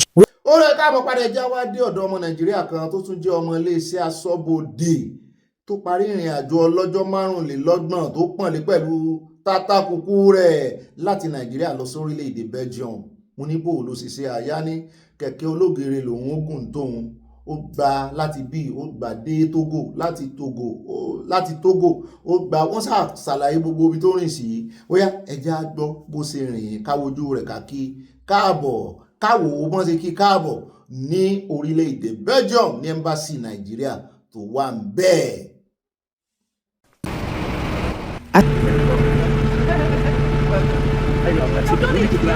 There were a lot of challenges. I think every country came with its own unique challenge, but I did not allow the challenges to discourage me. I crossed from Lagos to Benin to Burkina Faso to Mali, and then from Mali to Senegal to Mauritania, Morocco, Spain, France, and Belgium. Inspiration was better for my last trip with the experiences I had at the border. My last trip was across countries in West Africa, so I also wanted to know if it was the same thing in Europe and in other parts of Africa. So I decided to embark on this tour, and this particular tour is a ride for women inclusivity, the encouragement or empowerment of the girl child, and a cross-border research. Ó dá àwọn ẹja abẹ́lé ìkànlẹ̀ àti sọ́mọ́ àkórí ìròyìn ṣùgbọ́n inú abala sánáwọlé láti mú wa àjọ NAFDAC gbẹ́sẹ̀ lé ayédèrú oògùn ibà wọ́n ní kò dín ní pálí ayédèrú oògùn ibà 450 tí àjọ tó ń rí sí oúnjẹ àti oògùn lílò lórílẹ̀‐èdè NAFDAC ti rí gbà báyìí lọ́wọ́ àwọn èèyàn kan nílùú Èkó iye owó rẹ̀ sì ju 1.2 billion naira lọ gẹ́gẹ́ bí NAFDAC ṣe ṣàlàyé. Malama Forte ní orúkọ ayédèrú oògùn ibà tí wọ́n gbẹ́sẹ̀ lé náà. Ilé ìkẹ́rùsí kan tó wà ní Ìlàsà Òṣòdì ìyẹn warehouse nípínlẹ̀ Èkó ni wọ́n kó òbítíbitì oògùn náà sí o. Bákan náà wọ́n ní ọ̀tẹlẹ̀múyẹ́ wọn náà ṣe débẹ̀ tán fi gẹ́ẹ̀tì pé ibẹ̀ náà kó sí o. Bákan náà ló jẹ́ pé inú páálí oògùn mìíràn ni wọ́n kó ayédèrú yìí sí. Diclofenac potassium 50 mg ní orúkọ tó wà lára páálí oògùn náà tí wọ́n kó wọ Èkó lọ́nà èrò láti iléeṣẹ́ àpò oògùn kan Shanxi Tianyun lórílẹ̀‐èdè China tí China fẹ́ mọ̀ sí fún yín rèé. Ọjọ́ wo ni àwọn NDLEA sì mú India tó gbóògùn olóró ọmọ India tó gbóògùn olóró sẹ́rí China àti India àwọn náà ń pò oògùn jù o. Oògùn olórúkọ ni mo tún sọ ní ìsinyìí o, oògùn tán ń lò fáìsàn àwọn náà ń pò ojú. Tẹ́ ẹ bá sì rí àìmọye oògùn tán ti ban káàkiri Europe, káàkiri USA, Canada, UK, wọ́n sì ń kó wọ Nàìjíríà. Ní tí China fẹ́ fojú yín rí rè ẹ tí mọ̀ nǹkan kan à ń kìlọ̀ China fún yín. Ní àfikún wọn ní ọ̀nà èrò tí ayédèrú oògùn ibà náà gbà wọ orílẹ̀-èdè Nàìjíríà ló jẹ́ kí wọ́n fura sí wọn wípé àwọn eléyìí wọ́n fẹ́ dẹ́mi àwọn èèyàn légbodò wọ́n wá ń fi eléyìí kìlọ̀ fún ẹ̀yin òbí náà bí ẹni ṣẹ́ẹ̀sì tó pọ̀ o. Ọ̀gá àgbà àjọ NAFDAC ọ̀jọ̀gbọ́n Mojísọ́lá Adéyẹyè ṣàlàyé pé àjọ náà kò ìkùnà nínú ojúṣe rẹ̀ láti rí wípé gbogbo ohun tó lè ṣàkóbá fún àlàáfíà aráàlú ni àwọn kápá o. Ó ní pẹ̀lú ìrànlọ́wọ́ iléeṣẹ́ ààrẹ àti ẹ̀ka ìjọba tó ń rí sí ìlera aráàlú, àwọn aláyédèrú oògùn àti nǹkan jíjẹ kò ní rọ́nà lọ láàrin Nàìjíríà. Èyí tí wọ́n gbẹ́sẹ̀ lé yìí náà sì jẹ́ ọ̀kan lára ojúṣe wọn láti rí pé ààbò tó péye wà fún àwọn ọmọ Nàìjíríà lẹ́ka ìlera.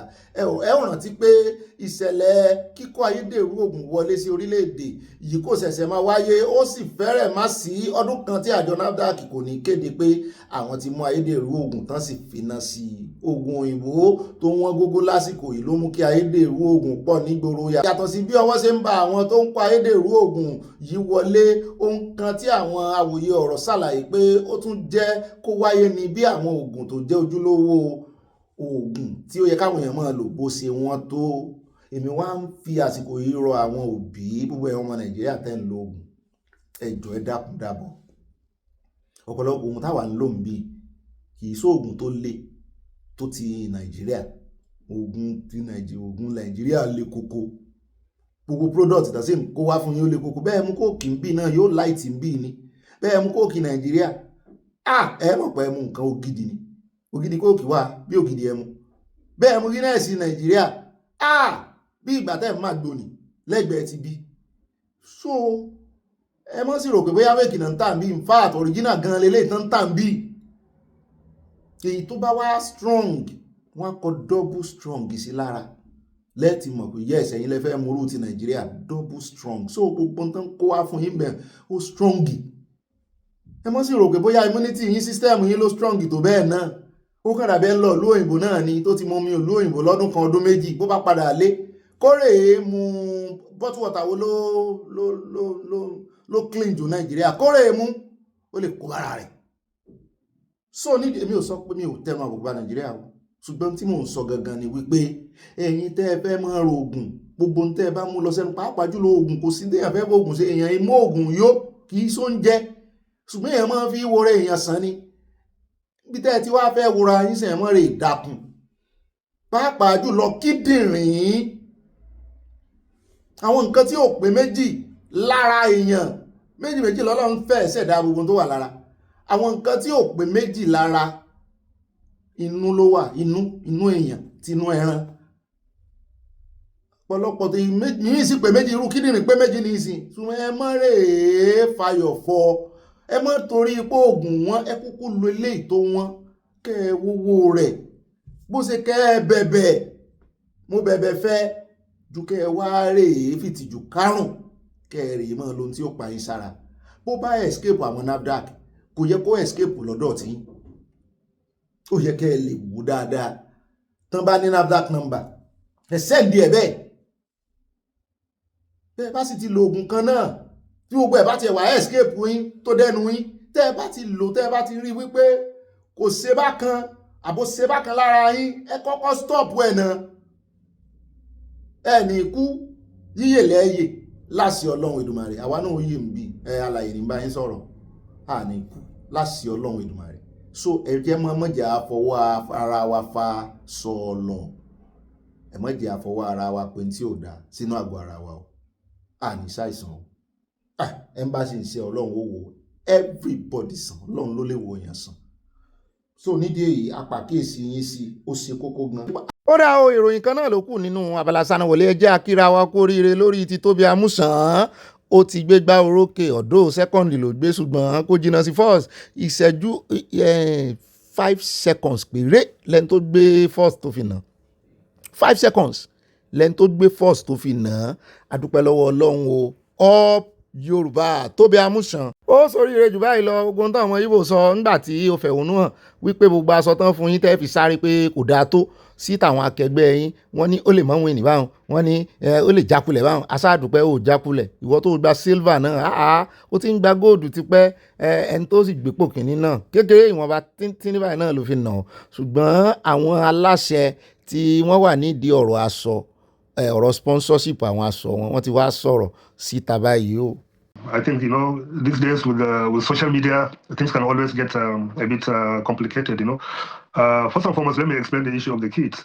To start with, is very clear. The issue of the kits is not the responsibility of the National Sports Commission or the government. At this level of the elite competition, the kit issues is normally the responsibility of the individual federations. Like, for example, we have the Nigerian Football Federation. They have a contract with Nike. It is Nike that kits the national teams on behalf, and they pay the money for that. So likewise, the Athletics Federation, the AFN already, also supposed to arrange a kit contract for the athletes, where they will even benefit some monies from that. And if you recall, previously the AFN some years back, before we came at the scene, they have a big contract with Puma, but that contract went into a lot of issues, a lot of crises, whatever. But well, that was before us. That was like 5 years ago. Since that time, they have not been able to conclude that. It is now when we came on board that we are able now to get trying to get the Puma issue resolved and stuff like that. So therefore, at this tournament, as they are going to this tournament, they are negotiating with the IRESA. IRESA is one of the global brands in the kit business for the athletics. So they now agree a temporary emergency contract with them for this World Championship. And so these kits are not bought, as people are claiming all over the place that, oh, they spend a lot of money to buy the kits, this and that. No, the kits are supplied free of charge, and the sponsor came in with a very big deal for the AFN as per this tournament, including, for example, bonuses of 30,000 for every athlete that wear the kits and win a gold medal. If you win a silver medal, you get 20,000. If you win the bronze medal, you get 10,000. That was the kind of structure of the deal they did. So, and they started supplying the kits, and they were giving to the athletes. And those kits are not inferior or whatever people are trying to say, because if you look at other countries also are using similar kits from IRESA. It is just probably about the packaging, because it was not put in the box, it was not put at this like other countries are doing, and it was not bought in bulk. That probably, Toby, I don't want to go into Toby, she's our star athlete, and we respect her a lot, and we honor her a lot. And so she did the video. It is what it is, but it is not the case. ní rí jù báyìí lọ ibi láà fi ẹnu ọkọ̀ gúnlẹ̀ sí lórí abala ti sáná wọlé ní pápá ẹjẹ́ invite àyà káàyà wá gbé wa débẹ̀ nù abala èèyàn olólùfẹ́ wa níbi tá a ti gbóhùn yín gan-an ẹ bá ń gbé òkè ní ó yẹ nù abala comment section pápá àròjọ musolókun. wọ́n máa tún kí wa káàbọ̀ sínú abala èèyàn olólùfẹ́ wa abala comment section mọ́ọ̀mí Yomi Ìjìlá bẹ̀rẹ̀ wọ́n ní mo gbé yẹ́ẹ̀sì fún ìwàásù yín o. ẹ̀bùn oníkálukú yàtọ̀ sára wọn o. wọ́n ní Ọlọ́run ti fi ìka ọwọ́ wa pa òwe fún wa, ìyẹn ìlà tó wà ń bẹ̀ àti ìka ẹni tó gba ọ̀tún tàbí tó gba òsì lórí òmìnira. They are working towards the same goal. Ohun tó ṣe pàtàkì ní ìfẹ́ àti ìṣọ̀kan, bẹ́ẹ̀ ni ká sì pàdé níbi òmìnira. Mọ́ọ̀mí Adésọlá Olútóyìn Sunday wọ́n ní ó bí mo fara mọ́ gbogbo àlàyé tẹ́ ẹ sọ pátápátá, ọgbọ́n ńlá wà nínú rẹ̀. Ìfẹ́ ni àkọjá òfin, ká máa fi ìfẹ́ bá ara wa lò. Mọ́ọ̀mí Sala Òdèlé wọ́n ní Ọ̀gbẹ́ni Bobby ẹ̀ka alẹ́ o, tí ẹ bá mọ ara tí àwọn Romania yìí dá ní UK kí ìjọba tó deport gbogbo wọn. Ǹjẹ́ bìlífù pé wọ́n fẹ́ yọ cash machine ìyẹn ATM níbi tí wọ́n ti ń fà ní àláàmù blow, wọ́n ká wọn mọ́bẹ̀, níṣe ni wọ́n ń jalè káàkiri kí wọ́n tó lé wọn padà sí ìlú wọn. wọ́n tẹ lọ́ọ̀fù sí ẹ̀mí wọn káwọn Romania ń ja ṣégènú olè tó yìí o. Nàìjíríà nìkan la sì mọ́ rí bú ẹjá dọ́dọ̀ Mọ́ọ̀mí Adésọlá Ọládèjì wọ́n ní ṣé Tinubu gan-an rí ara rẹ̀ tí ó rántí àwọn ọmọ Nàìjíríà. Báàmí Fọlọ́runṣọ́ Tanímọ̀lá wọ́n ní Ọ̀gbẹ́ni Bobby àwọn Fúlàní yìí ti ní àjẹ́ńdà láti gba ilẹ̀ Yorùbá nígbà tí wọ́n pín rí gan. mo ṣe níbẹ̀ bá ti kọ́ ní í ṣe mọ́ ọ̀ká ní ìsìn. wọ́n pín Kwara mọ́ ara Òkè Ọya, ìpínlẹ̀ Kwara àti Kogi lóde lọ́kọjá ilẹ̀ Yorùbá ní àwa kì í ṣe ìran Haúsá. Fúlàní Yorùbá ní ìsọ̀nù kan báyìí ti bínú sí mi wọ́n láwọn ẹ̀sà Haúsá o. ṣùgbọ́n former deputy igbákejì gómìnà yín Ọ̀nàjà tàgbé wa lánàá ó ní ilẹ̀ Haúsá làwọn. ó dà o confusion. wọ́n ní Mọ́ọ̀mí Dorcas mú dọ́dọ̀ yín, wọ́n ní ẹ̀ka alẹ́ ògbélé aláyọ̀ brọ́dà mi Ọ̀gbẹ́ni Bobby àtàyà kú ìsinmi òní o, ọpẹ́ èèyàn àti ògo fún Jésù, àmín. Mọ́ọ̀mí Fúnmilọ́lá Bello wọ́n ní Ọ̀gbẹ́ni Bobby àti gbogbo àwa ìdílé aláyọ̀ happy Sunday to us o. ẹ̀kẹ́ àyà love you we love you tí wọ́n bú sẹ́ni àwọn tẹ love sí a. Báàmí Olúadésínà wọ́n gbàdúrà, ó dà pé ṣọ́ọ̀ṣì náà wà lánàá, wọ́n tẹ love sí a. mo rí adé crown adé orí ọ̀kìn, wọ́n ní kì í ṣe tẹ́yẹkẹ́yẹ lóko, bẹ́ẹ̀ náà ni mo rí àmì cross Jésù Olúwa wa, àmín. Mọ́ọ̀mí Grace Olùṣòótọ́ wọ́n ní Bobby àyà mo kí ẹ pé akó ìwọ ọdún 100 ẹ̀mí wa yóò ṣe ọ̀pọ̀ rẹ̀ tọmọtọmọ tìdílé ní orúkọ ńlá Jésù Kristi, àmín. Oòduà Sovereignty Nation Movement wọ́n tẹ love sí a o. centenary àwa aláṣọ funfun náà ń kí mi fún. Mọ́ọ̀mí ẹ ṣeun ṣèmi náà kí yín o. aṣọ àlà ni mo wọ̀ aṣọ àlà lájọwọ̀ kó níyàn gímọ̀ bàtà wa jẹ́ kó mọ̀ tàpò sálà wa kó mọ̀ tàpò. bẹ́ẹ̀ náà ni Báàmí Fọlọ́runṣọ́ Tanímọ̀lá wọ́n ní Ọ̀gbẹ́ni Bobby ọba tó ṣẹ̀wọ̀n iṣẹ́ ọwọ́ àwọn afọbajẹ ni àwọn olè oníjẹkújẹ gbogbo irú ọba bẹ́ẹ̀ tó bá kù nílẹ̀ Odùduwà alálẹ̀ yóò fi wọ́n ṣẹ̀sín àmì ẹ̀sìn Awórò àti àwọn afọbajẹ gbogbo. Àwọn tó bá bá ọ̀nà ìrú dé ipò ọba Olúwa yóò yọ wọ́n dànù. Àṣẹ́gun kó yí padà. Yorùbá nation going back. Jésù Olúwa wa àmín. Wọ́n tẹ lọ́ọ̀fù àti nǹkan panu. Bá mi Kẹ́hìndé Sálímọ̀ àwọn ní ẹ̀ka alẹ́ o ẹ̀ka alẹ́ sà bàbá mi Ọ̀gbẹ́ni Bobby ẹ̀kú iṣẹ́ takuntakun sa o èmi yóò gùn ní agbára gbogbo àwọn alálẹ̀ ilẹ̀ Yorùbá pátápátá àti tẹ̀bí tará yín àmì o àti gbogbo àwa ìran ojúlówó ọmọ ọkọ Yorùbá gidi náà àṣẹ́gun kó yí padà. Mọ́mí Victoria Bàdéjọ wọ́n ní happy Sunday ibà ìfẹsọ̀wápọ̀ àtàyà Nigerian in South African should return home. The humiliation is of highest level. Why do they want to waste their lives? Leave my country is not leave the hurt. Odua nation going back. Kebbi state government is a mess. Wọ́n tẹ love ṣe àti nǹkan panu bẹ́ẹ̀ náà ni mo rí flower mo rí wine láàrin ẹ̀. Báàmí Ọlámi Arab money wọ́n ní Ọlọ́run má jẹ́ kí àwọn agbésùnmọ̀mí sọ Nàìjíríà dahoro. Báàmí Olúkáyọ̀dé Hamzat wọ́n ní Ọ̀gbẹ́ni Bobby ẹ̀kú ètò Ọlọ́run ní tò. Ọlọ́run ni mọ̀ mi Dorcas Jalo wọn ní ìbàlẹ̀ jẹ́lì rìpọ̀tẹ́lì gbé wa débẹ̀ sánú wọlé ọ̀pọ̀ àpapàràdà ibà sweet 16 wọ́n bú sẹ́rin ayọ̀ ibà pàkàpàkà àti bẹ́ẹ̀ bẹ́ẹ̀ lọ ibà àti bẹ́ẹ̀ bẹ́ẹ̀ lọ. Wọ́n ní wasted generation ó ga o lẹ́nu bàbá wa Wọlé Ṣóyínká bẹ́ẹ̀ ni generation wọn náà pè bẹ́ẹ̀ ò kì í ṣe tiwa o.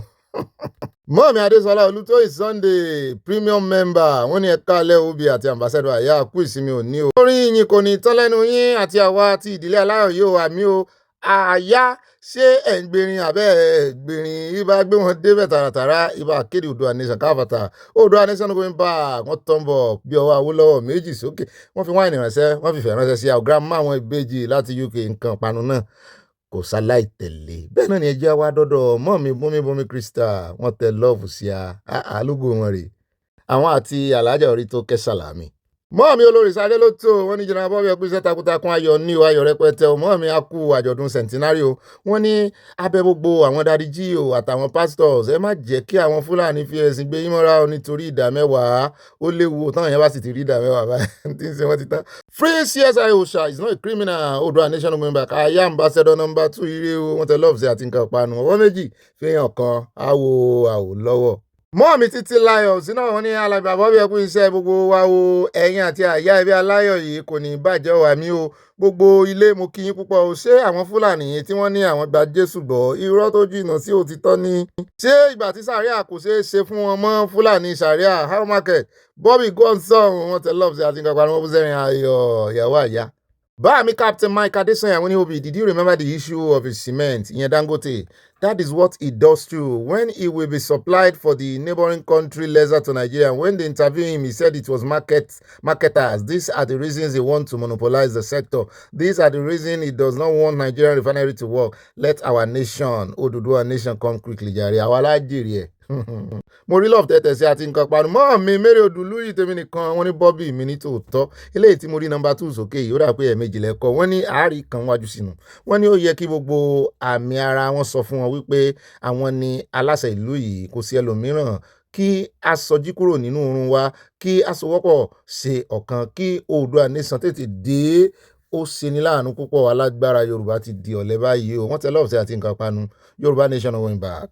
At Modups wọ́n ní Ọ̀gbẹ́ni Bobby Ọlọ́run kò pe ṣòwò rẹ̀ sí ibi tí ó wà yẹn o òye ni kò yẹ ṣòwò rẹ̀ ta ni kò mọ̀ pé ó yẹ ká pín àjàpá ń lọ sí àjò wọ́n ní ìgbà wo ló máa padà dé ó ní ó dìgbà tí òun bá tẹ wọ́n tẹ lọ́ọ̀fù sí ìpínlẹ̀ Oòduà ní àwọn àǹfẹ́ wọ́n tẹ lọ́ọ̀fù àti nǹkan ìpanu mọ́ mi ní ṣòwò rẹ̀ mọ̀ tí ń ṣe pé ibi tó yẹ kó wà kọ́ ló wà àwa táwa ibi tó yẹ káwọ̀ ẹ̀jẹ̀ àfìfẹ́ pè sáàrin wa mọ̀jà gbogbo bí ṣe ń ṣe bẹ́ẹ̀ náà ni mọ́mí Hannah Adébóyè wọ́n ní àtọ̀gbẹ́ni Bobby mi tòótọ́ my darlington wọ́n ní àti kàwá kún ẹranko ewé kò sí orin àná lẹ́ǹkọ́ àbí àwọn ti màálù ní l'Àbújá wọ́n bú síjó wọ́n happy 100 years birthday to the CNS Church worldwide wọ́n fún orí kéèkì yín wọ́n pàtẹ́wọ́ wọ́n fún orin aládùn orin aládìídùn ránṣẹ́ bẹ́ẹ̀ náà ni mọ́mí Victoria Fáṣemọ̀ wọ́n ní ẹ̀fúnra o wọ́n fẹ́ máa rán wọn sínú ìjọ kọ̀ọ̀kan ni o fún ìjàmbá tó dájú sí ẹ̀kọ́ ṣàìmọ̀ Yorùbá mọ àlejò gbígbà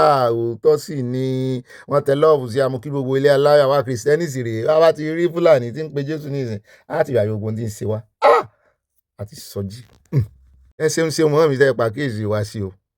Báàmí Emmanuel Ọlọ́finìka mi ò mọ orúkọ wọn ìpè mi ò fẹ́ pè ní Ọlọ́finìka ẹ sẹ́ndì bẹ́ẹ̀ ṣe ń pè sí mi ẹ jọ̀ọ́. Mo kí yín Ọ̀gbẹ́ni Bobby Ọlọ́finíkà ni mo wọ́n pè tẹ́lẹ̀.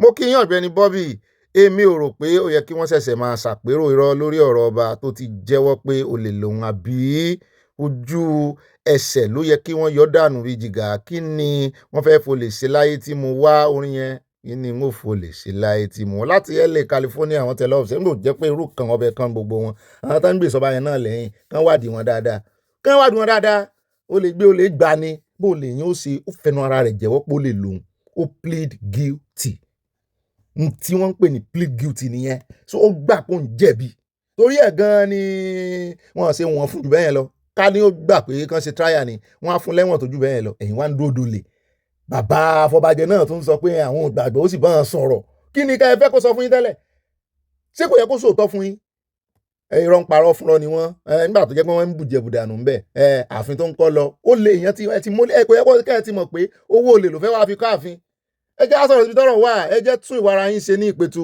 kẹ́ ẹ tètè ya yan èèyàn gidi tí ó kó gbogbo wàhálà ẹ̀ lẹ́yìn mọ̀ pé ẹ ti fi ẹrẹ̀ rẹ́ ra yín sá kí là ń sọ kí náà ń sọ wọ́n dẹ̀ ń gbẹ̀gbẹ̀gbẹ̀ wọ́n dẹ̀ ń pẹ́ giri bá mi Sunday Emmanuel yọ̀ọ̀dà fún jàre may God take control amen àdúrà yín bọ́ sásìkò. Captain mo tún ti padà dọ́dọ̀ yín bí wọ́n ní ó bí may your days be long on planet earth amen Mr. Gbéwọ̀ndébẹ̀ Ọ̀gbẹ́ni sàn láàrin ajé ní mú ní pẹ̀kọ̀rọ̀ thank you so much for the deep analysis of your news very much enjoyable as for the Fulani that is getting to be preaching the gospel it is àlùwàlá ológbò ọgbọ́n àti kẹrànjẹ ni o ojú ni alákàn fi ń sọrí kíákíyè sára gidigidi ni o Odùduwà nation sáré tètè wọlé wá wọ́n tẹ lọ́ọ̀ sí àti nǹkan panu wọ́n bú sẹ́rin ayọ̀ bá mi yọ̀ dà fún yín mo ti mísì ọ̀rọ̀ yín gan nínú kọ́mẹ́ǹtì o bá mi Ọlá Adéwálé bàbá tí mo kọ poem fún wa àbò ní poem mo ti fún yín lóye wọ́n ní total recall on the serves church song great job ìbà ọ̀lẹ́ àwa ti yọ̀lẹ́ sọlọ̀ ńlọ́rùn mọ́mílùjẹ̀sà Elizabeth oyè ní àmútídọ́dọ́ rìn o wọ́n yóò Ọ̀gbẹ́ni Bobby rírìá ìbà oníròyìn ayọ̀ wa kò ní í dìbànújẹ́ lágbára Jésù wá o orin tí a fi wọlé lónìí yìí ó mú mi rántí ìgbà kan ní kí anes ẹ ṣeun o Olúwa ẹ jọ̀wọ́ ẹ fi àánú la gbogbo ilẹ̀ Yorùbá kọjá fún ààbò tó dájú wọ́n tẹ love say from Dallas Texas àwọn ọmọ mi á dá fún yín á dá ọkùnrin mẹ́rin wáyé tí o bàbá rà gbé mọ́mí Abọ́láńlé Ògúndọ́lá wọ́n ní ẹ̀lú Ọ̀gbẹ́ni Bobby happy Sunday to you and Aya I have thumbed up today oh let others do so love from Mama Dollar wọ́n tẹ lọ́ọ̀bù sí a bẹ́ẹ̀ náà ni orin tí ìyá Jésù mọ́mí Olúbùnmi òjò tán máa ń kọ sí wa létí rè pé thumb up at finest ọlá wọn ní òbí àtàyà greetings to everyone on this honest platform wow honest mo gbọ́ yẹn inú mi dùn this is the only platform where I watch news due to its honesty. Wow, ẹlẹ́ẹ̀kejì. The South African president has ordered the commissioner of police to arrest them. Love to Aya. Wọ́n tẹ love sí Ọlọ́run àkùkùrì. Kán arrest wọn o, kán mọ̀ fi ṣe bójúbójú o. Bàmí finest ọlá yóò dà fún yín. Ẹ ṣeun. God bless you. Dọ́kàs Olúwatúnmiṣe wọ́n ní gómìnà Kwara wà lẹ́yìn àwọn Fúlàní. Yorùbá Kwara wọ wàhálà yàtọ̀ sí epo price cement Dangote less ní Kútọ́nù ju ti Naija lọ wọ́n sọ bẹ́ẹ̀ tá a bá ṣèwádìí Ethiopia ló ní correct calendar àwọn òyìnbó fi Bíbélì parọ́ àkókò àti ìgbà fún wa fún àǹfààní ara wọn ni o ìyẹn tán fún wa from Providence, Rhode Island. Mọ́ọ̀mí Mọ̀dínà Solomon wọ́n ní ó bẹ́tà o nígbà tí wọ́n ti mú àwọn ọmọ chairman wọ́n ti múra sí ọ̀rọ̀ ara wọn if not lẹ́yìn chairman governors senators might follow. At Helen Adegoke wọ́n ní when bubble balls they are Yoruba they need help they call themselves Hausa how can Kogi say they are Hausa ó yà ń lẹ́nu lánàá o ó yà ń lẹ́nu tí iṣẹ́ tí ẹ̀ ti rí gbogbo ọ̀rọ̀ bọ̀bọ̀ ọ̀nà jà yẹn ó wá play politics lánàá yẹn ni. At Miami wọ́n ní ibà fi paka gbogbo ayé ló bẹnu àtẹ́ tẹnu àbùkù lu South Africa o Yorùbá ní àwọ̀ ló má tẹ̀ wọn ara ẹ̀ ló mọ̀ ṣùgbọ́n àwọn Igbo ti bojú Nàìjíríà jẹ́ reportedly àtikẹ́ ọ̀la àti àwọn egbòogi olóró àtíkè ọ̀la kokéènì ní major business wọ́n ń ṣe Odùduwà nation tètè dé o ambassador Kunduz ṣé wípé àwọn South Africa náà rí wí tó bá bí wọ́n ọ̀gá ìran Igbo ìṣá bẹ́ẹ̀ náà ni àti dọ́dọ̀ mọ́ mi Olúfúnkẹ́ Fájimolú wọ́n ní Bobby Bukola Saraki orúkọ Yorùbá ni Olúṣọlá Saraki ni orúkọ bàbá rẹ̀ gbogbo gómìnà ìlú Ìlọrin orúkọ Yorùbá ni wọ́n ń jẹ́ kí ló wáá dé tó jẹ́ pé Fúlàní ni wọ́n ń gbè lẹ́yìn kò yí àwa náà o ọba jẹ́bà kọ̀ láti wé láwàní nítorí òun kì í ṣe ẹ́míà ọba Yorùbá ní òun. Látìgbà náà ni Sùlù Gàmbàrí àti gómìnà kọ̀ láti san owó oṣù fún ọba Yorùbá. Àti ọdún 15 wọ́n ti lọ sí ilé ẹjọ́, adájọ́ ti pàṣẹ kí wọ́n san owó tí wọ́n jẹ ẹ́. Ǹjẹ́ àwa gan ò ní gba owó fún bàbá yìí báyìí? Nítorí wọ́n ń dúró de kí bàbá yẹn lọ ni o, wọ́n ń dúró de kán fi Fúlàní síbẹ̀ ni o. Bàbá wa Ọ̀nìrìṣà, ṣé bí bàbá yìí ti wá nígbà kan wá sí ààfin yẹn gbégbèsè, ṣé Sùlù ó tún máa fọwọ́ lálẹ̀ fún yín ní Ọ̀nìrìṣà? Bẹ́ẹ̀ bá tiẹ̀ lè bojú Sultan jẹ́ ẹ bojú Sùlù jẹ́.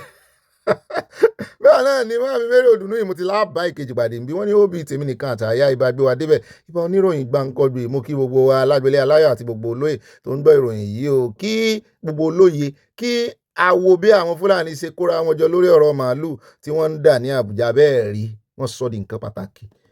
Ṣé bí bàbá wa Ọọ̀ni of Ifẹ̀ bá tún wá táwọn náà bá gbéra nítorí ọ̀rọ̀ Sunday Igboho, ṣé kò dáa kò tó bẹ́ẹ̀ kò jù bẹ́ẹ̀ lọ? Abẹ́ẹ̀rí Sultan lórí ọ̀rọ̀ cow ó tẹ̀lé wọn d'Àbújá o. Èèyàn ni bàbá Sunday Igboho, so bàbá wa Ọ̀nìrìṣà à ń retí yín o. Bẹ́ẹ̀ náà ni at Helen Adégòkè wọ́n tẹ̀síwájú ní how many Yoruba kings are chosen by Ifa anymore? Money and power of whom you know. Choose the kind in the kings in Yoruba land. That's why the country is in shambles. Mọ́mí Olúṣọlá Adébáyọ̀ wọ́n ní ṣùgbọ́n tí ẹ̀sùn tí wọ́n bá fi kan Dangote yìí bá jẹ́ òótọ́, Ọlọ́run àti ẹlẹ́dàá àwọn tí ó ń jẹ ìyà lórí ọ̀rọ̀ yìí yóò fìtínà rẹ̀ àṣẹ́gun. Kò ní í ṣe gbé lágbára Ọlọ́run, kò sí nǹkan tó pamọ́ sí Ọlọ́run àṣẹ̀dá. Bẹ́ẹ̀ ni gbangba ló hàn sọ́lọ́run, gbogbo nǹkan tó ṣókùnkùn ṣẹ̀dá. Àtìmọ́rí Adéyẹmọ wọ́n ní àwọn Fúlàní yìí ń fi ẹ̀sìn Kìrìsìtẹ́nì sí ojú ayé lásán ni o, ẹlẹ́mìí Sátánì ni wọ́n o, ẹ má jẹ́ kí wọ́n fi búrẹ́dì kó wa ní omi ọbẹ̀ o, àwọn ẹranko lásán lásán. Àti Yétúndé Àrẹ̀mú wọ́n ní ẹ kú iṣẹ́ o Ọ̀gbẹ́ni Bobby, ṣé ẹ rí ọ̀rọ̀ Kogi ó complex gan-an ni o. Láíláí ìgbéra kò ní gbé agbára sílẹ̀ fún Ìgalà. Alágídí ni ìran méjèèjì. Tí Yàyà bá gbé agbára fún Ọ̀nàjà, ó ti mọ̀ pé ẹnu òun ò ní ká kí Oòduà nation tètè dé ni o, kí àwa Yorùbá tó wà ní Kogi lè rí ọ̀nà lọ. Ọmọ West àgbà ni mi o, wáò ọ̀dọ́ yín ni gbogbo ọmọ ọkọ nìyín o, ọmọ ọkọ nìyín, ọmọ ọkọ nìyín o, yóò sì ó dùn mọ́ mi nínú mo ṣe rí yín yìí o. Ẹ bá ń pàtẹ́wọ́ fún wọn.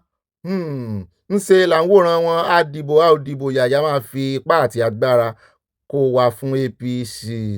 Gbogbo wọn náà ni ó wà rí ní ìsìn, gbogbo every ọmọ Nàìjíríà àtàwọn tó ń pera wọn lólówó àti tálákà ọdún tí ń bọ̀ ẹ mọ̀ wò. Bẹ́ẹ̀ náà ni àti Joel Balógun wọn ní ayé wọn fẹ́ bàlùmọ̀ fún orúkọ Jésù tí wọ́n ń pè yẹn. Bàá mi bínú tán fáwọn Fúlàní yìí o. Báà mi Lámìdí wọ́n ní Ọ̀gbẹ́ni Bobby ẹ kú ètò ọmọ kóòtù òjíire, ẹ ké pe àwọn ọba ìjòyè olóṣèlú Yorùbá kí ẹ bá wa ṣe àdúrà fún Mandela Odùduwà, ẹ pàṣẹ ẹ̀mí gígùn fún Bánjí Akíntóyè àti Sunday Igboho. Àwọn ni Mandela Odùduwà nation, no going back. Yorùbá national now. Alálẹ̀ ìdìde kí ẹ mú gbogbo ọ̀tá Yorùbá nation ilẹ̀ àmúyín àṣẹ́gun. Free Sunday Igboho kì í ṣe àdàlúrú, kí ẹ̀mí ọlá àwọn kó gùn, kí ẹ̀mí ọlá bàbá Sunday Igboho gùn, kí ẹ̀mí ọlá àwọn kó gùn, kí ẹ̀mí ọlá bàbá Bánjí Akíntóyè gùn, àtẹ̀yìn náà tẹ́ ń fẹ́ rere wọn àtàwa náà. Bẹ́ẹ̀ náà ni mọ́mí Rama àti Títílayọ̀ wọ́n ní ẹ̀ka alẹ́ òbí president Àyá a kó ìsinmi o. Àyá wọ́n kí ọ president. Mr. Ọ̀pàpàpàràdà ṣé ẹ̀yin ṣe ẹ̀ mọ̀ Dangote ní iye tó ta sìmẹ́ǹtì ní Nàìjíríà yàtọ̀ sí iye tó tà ní Cameroon. Ọkùnrin náà kò ro rere sáwà ọmọ Nàìjíríà rárá. Ìwò tá a wọ àparò ọmọ Nàìjíríà bí ká fi Dangote ká fi dálá ni o, orí ẹyẹ ni òpó ẹ̀. Ṣùgbọ́n ta ló fà á bí kò sí àwọn olórí lórí monopoly tó ń fi wá gbà, ṣùgbọ́n tolúwa ló máa ṣẹ lórí àwa ẹ̀dá tó dáa. Ó ṣeé ṣe káwọn guys yẹn máa gba owó, àwọn olórí yẹn máa gba owó lọ́wọ́ Dangote o. Mọ́mí Mọ̀dínà Solomon wọ́n ní what have they been doing before? Sáwọn Fúlàní ìdí sàríà náà wà tẹ́lẹ̀, àwa ọmọ ẹni tó tì wọ́n sí di Jésù nìsín. Jésù sì ní kọ́ wọn o. Ṣùgbọ́n àwa ni ká múra, àwa ni ká sì fura.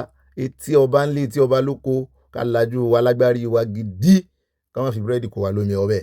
Bẹ́ẹ̀ náà ni at Kemo Blonsky wọ́n ní ẹ̀yin ọmọ Oòduà ẹ má jẹ́ kí àwọn Fúlàní Boko Haram fi ẹ̀sìn kó yín ní omi ọbẹ̀ jẹ́, ẹ má fọ́ gbádùn ìdí yẹn. Those people are so smart because they know we Yorùbás are too easy. Bẹ́ẹ̀ ni our hospitable. Ẹ má jẹ́ àgbà o. Mọ́mí Stella Odele wọ́n ní nǹkan tó ń ṣẹlẹ̀ ní South Africa yóò dá kí obìnrin máa bímọ síta ní open place. Ṣé dúdú ẹgbẹ́ wọn ló yẹ kán máa ṣe àìdá sí. Ṣé wọn ò rí Traoré tó ń kó Áfíríkà papọ̀ ń ṣe ni àwọn segregate. It is very sad. Wọ́n tẹ love sí a. It is really really sad ohun tí South Africa ń ṣe. Ṣùgbọ́n wọ́n ní wọ́n ti pàṣẹ káwọn ọlọ́pàá mọ̀ mọ́ àwò bóyá ojú ayé náà fẹ́ fi ṣe bóyá wọ́n sì serious. Ẹ já lọ tààràtàrà sọ́dọ̀ at Victoria Sóyọ́lá ẹ̀kọ́ wọ́n ní Ọ̀gbẹ́ni Bobby mi mú dá yín lóhùn àní gbogbo olórí orílẹ̀-èdè Nàìjíríà ti yàgbẹ́ sí àga káàkiri gbogbo àgbáyé kò jẹ́ kí wọ́n lẹ́nu ọ̀rọ̀ níbì kankan. Àwò ń tán dà lára ní meeting UN United Nations. Ó dá ẹ káàbọ̀ padà nílò ní jẹ́ ní abẹ́lọ́wọ́ ẹ̀ bó o so gbogbo ọwọ́ dáadáa àyà ṣe yín dáadáa ó yẹ wá nǹkan jókòó lé wá nǹkan fìdílé fìdílé nǹkan ẹ wá nǹkan panu àti nǹkan tẹ́mọ̀ fi sọ̀rọ̀ àjìjà bẹ́ẹ̀ náà ní kẹ́ ẹ wá nǹkan olómi tútù tàbí ẹlẹ́rìn dòdò bẹ́ẹ̀ náà ni bó sì ṣe olówó ń fa dòrò lifting tea olówó ń fa kànga bẹ́ẹ̀ olówó ń fa kànga náà wọ́n pè ọ̀rẹ́ mi Àdìgún ni wọ́n pè bẹ́ẹ̀ kẹ́ ẹ wá sí kẹ́ ẹ mọ́ fi sọ̀rọ̀ àjìjà kí mo wá mọ́ gbé yín débẹ̀ bọ́wọ́ bá dilẹ̀ bá pín fáwọn olólùfẹ́ yín gbogbo ilé ìta ti mẹ́nubà omi tá a dà wájú afẹ́ tẹ̀lẹ̀ tútù báyà ní tẹ̀lẹ̀ dùnà alákọ̀ọ́kọ́ ń bẹ àmẹ́nubà náà àkórí ìròyìn ẹ má bínú.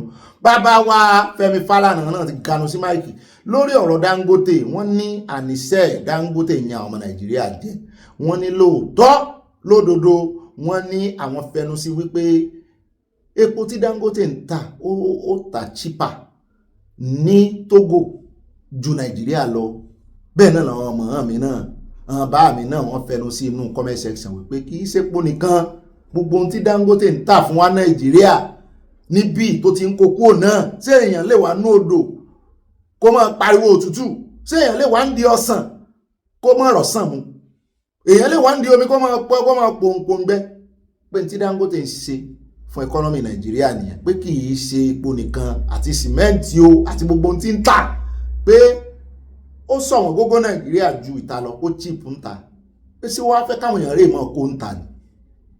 Bàbá Fẹ́mi Fálànà ganu sí máìkì ẹ bá ń tẹ́sí ilé agbára káwò mọ̀ ṣe sọ̀rọ̀ ẹ mọ́ bínú ń pa mẹ́sàn ẹ̀ náà àkórí ìròyìn yóò fi dáa náà ni. By virtue of Section 14 of the FEMA Act of 2007, there has always been a provision, there was a provision, that 5% users charge, that's the language, would be deducted by the government and paid to an account.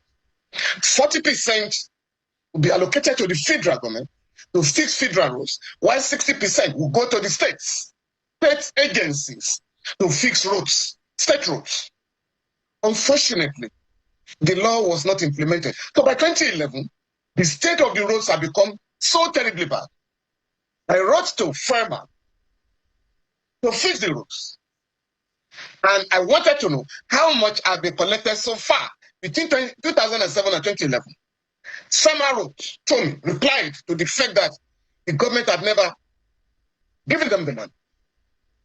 And so, we now turn to the government. Why have you not done your duty under the law? Embarrassing the circumstance, the government transferred the sum of 832 million to FEMA to fix the roads then. It was a lot of money at the material time. We hadn't experienced terrible devaluation of the currency at that time. And the battle continued. By October 2022, Senator Bassi, the Senate chair on FEMA, disclosed that the federal government was owing 1 trillion. And you know what was being done was that the money was being deducted from source. In other words, it was built into the price by PPRA, you know. So the government was collecting the money, but the money was not remitted. This new tax will challenge the government to find out what happened to the collection of the money in the past, so that we can start with having the 1 trillion released to fix our roads. And then the government has said, we're not about starting the new tax, the fuel tax. We're going to consider other variables. So I guess the government wants to go back to the drawing table and ensure that it is not accused of multiple taxes or double taxation, because consumers will pay VAT for buying fuel. To now have additional 5%, I think this is what Nigerians are complaining about. So and for what you just read today, is that the fuel taken from Nigeria, the Dangote fuel, is now cheaper in Togo than Nigeria. I think about 65 naira. So the government will have to review these developments and ensure that more hardship is not imposed on Nigerians. ó dá ẹ káàbọ̀ padà. ẹnu ń kun Dangote òun náà lẹ́sìn gbọ́ lẹ́nu bàbá Fẹ́mi Fálànà. ẹjá wa lọ tààràtààrà sí Adamawa níbi tá a ti bẹ́ wọn ní àwọn òṣìṣẹ́ ètò ìlera nípínlẹ̀ Yobe ti fìdí rẹ̀ múlẹ̀ pé kòkòrò kan tó ń jẹ ẹran ara èèyàn ti ń kọlu àwọn èèyàn nípínlẹ̀ náà o. èyí tí wọ́n ń pe orúkọ rẹ̀ ní burúlí ọ̀sà egbò àdá àjìnà. kọmíṣánná ètò ìlera ìpínlẹ̀ ọ̀hún Felix Tangwami fìdí ìròyìn ọ̀hún múlẹ̀ o fún àwọn oníròyìn o. lọ́dún tó kọjá láwọn kọ́kọ́ dúró kòkòrò náà o, ó sì ti pa èèyàn 6 kì í ṣe èèyàn 8 bí àwọn oníròyìn kan ṣe sọ. ó sá pa èèyàn. Felix Tangwami tẹ̀síwájú pé nígbà tí àrùn náà kọ́kọ́ bẹ̀rẹ̀ àwọn èèyàn rò pé kòkòrò tó bu àwọn jẹ nínú oko ló ń dààmú àwọn, àmọ́ ìwádìí wá fi hàn pé kò rí bẹ́ẹ̀ nítorí àwọn ọmọdé tí kò lọ sínú oko gan ní àrùn ọ̀hún. ẹ̀wẹ̀ kọmíṣánná náà fi kún pé àwọn èèyàn tó ń gbé ní ẹ̀bá ìpínlẹ̀ Adamawa wà lára àwọn tó jẹ́ kí àrùn náà túbọ̀ tàn kálẹ̀ sí o. ó ní tí wọ́n bá ti kó àrùn náà níṣe ni wọ́n máa ń lọ sí ṣọ́ọ̀bù àwọn tó ń ta oògùn láti tọ́jú rẹ̀ kàkà kí wọ́n gba ilé ìwòsàn lọ. wọn kì í gbà láti lọ sílé ìwòsàn látàrí pé wọ́n rò pé àrùn jẹjẹrẹ ni àti pé wọ́n gbàgbọ́ pé tí wọ́n bá lọ sí ilé ìwòsàn ikú ló máa já sí. ẹ̀rù ń bà wọ́n. ṣé bá wá járùn jẹjẹrẹ náà ṣé ṣọ́ọ̀bù àwọn onílé àwọn onítàǹtà oògùn abẹ́lé síbẹ̀ náà ti bá yín tọ́jú ẹ̀ àwọn èèyàn ó sì mọ̀ da kọ́sítọ́mù àwọn mọ̀ gbowó lọ́wọ́ yín.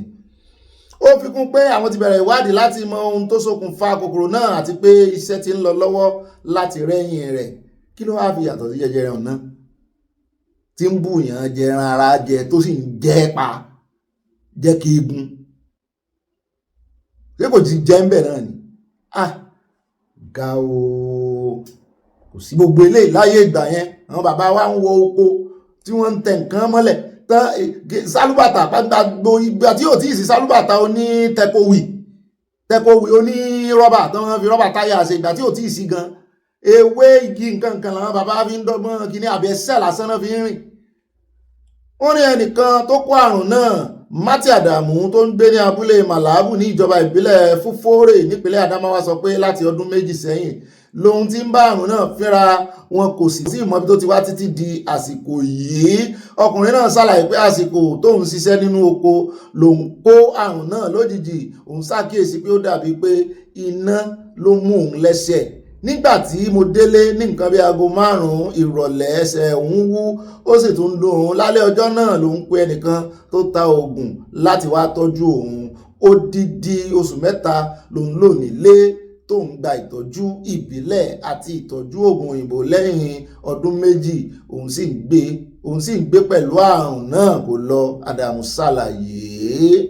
wọ́n ní dókítà Aliyu Saliu láti ilé ìwòsàn Usman Dan Fodio University Teaching Hospital ìpínlẹ̀ Sokoto ṣàlàyé ohun tó mọ̀ nípa àrùn náà. ó ní àrùn náà jẹ́ èyí tó máa ń bá àwọ̀ ara àti ìṣàn inú ara jà. níjọba ẹni pé lè tán sọ ní Mexico yẹn táwọn USA ké gbàjarè síta ni.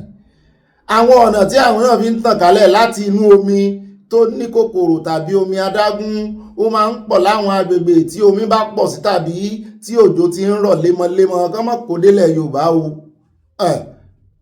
àwọn kòkòrò tó ń gbé nínú omi lè fún ènìyàn ní àrùn ọ̀hún. ìtọ́jú àrùn náà dókítà ọ̀hún ṣàlàyé pé lára àpẹẹrẹ àrùn náà kí ara èèyàn wú bíi pé kòkòrò bu ẹni náà jẹ. lẹ́yìn náà ni ojú ọgbẹ́ ọ̀hún yóò máa dùn ènìyàn tí ara ẹni bẹ́ẹ̀ yóò sì máa gbóná. lára àwọn oògùn tí wọ́n fi ń tọ́jú rẹ̀ ní oògùn apakòkòrò ara antibiotics. ilé ìjọ antibiotics lọ́mú ṣe ń wò lẹ́sẹ̀ arákùnrin yìí kò ní í ṣíá àrùn ní mú a o. ẹ̀wọ̀n tí ń ṣẹlẹ̀ káàkiri àwọn bàbá wa gan-an hygienic fọwọ́ rẹ fẹsẹ̀ rẹ ṣe gbogbo ẹ̀. ó lè jẹ́ kòkòrò kan náà ló ti ja àrùn kan ló ti jáde ìbẹ̀yẹn báyẹn tán mọ̀ ń pa rẹ̀ o tán tí mọ orí tán mọ̀ rú rẹ̀. ìyẹn nínú oko lòun ti kó ọ̀pọ̀lọpọ̀ àwọn tó kó wọn nínú oko náà ti kó ẹ̀ sì tẹ̀lé wọn dóko kẹrin mú sáǹpù àbí ó sàmọ̀ gangan bí tó ti kó èrè wá sáǹpù ń bẹ́ẹ̀ kẹ́ ẹ wò ó.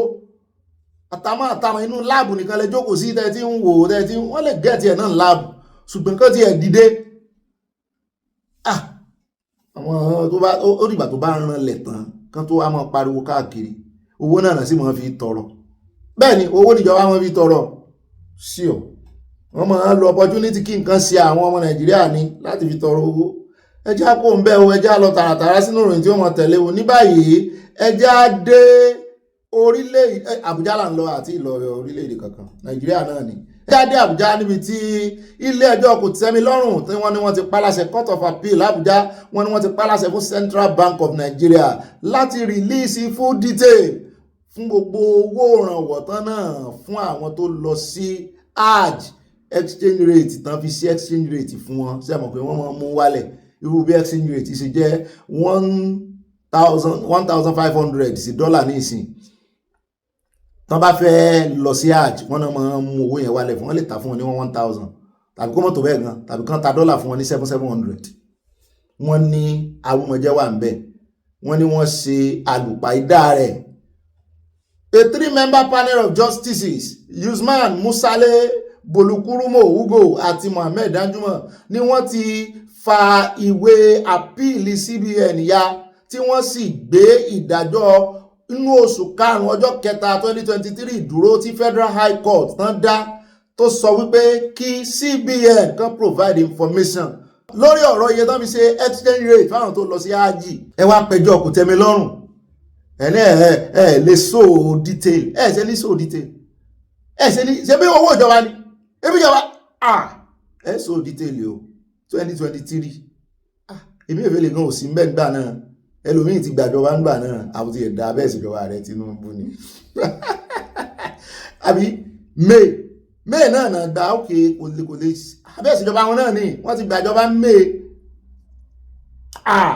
may ti rí ó ti ẹ̀dá wọ́n ní tí wọ́n sọ rẹ̀ wọ́n ní appeal court ní I am in agreement with the lower court that the appellant as a public institution in CBN has a duty under the FOI Act to provide the details of the information requested by the respondent. The failure is a breach of intendment of FOI Act and unlawful for the reasons of the appeal fails and the same is dismissed. Musale ruled ó pàláṣẹ fún wọn wípé ntí FOI sọ náà ni wípé wọ́n gbọ́dọ̀ provide information. Ẹ̀yin níjọba ń lò sẹ́yìn lẹ́tún fẹ́ mọ̀ sí ìjọba báṣubàṣu kí ló máa ṣe àwọn CBN kìíní náà.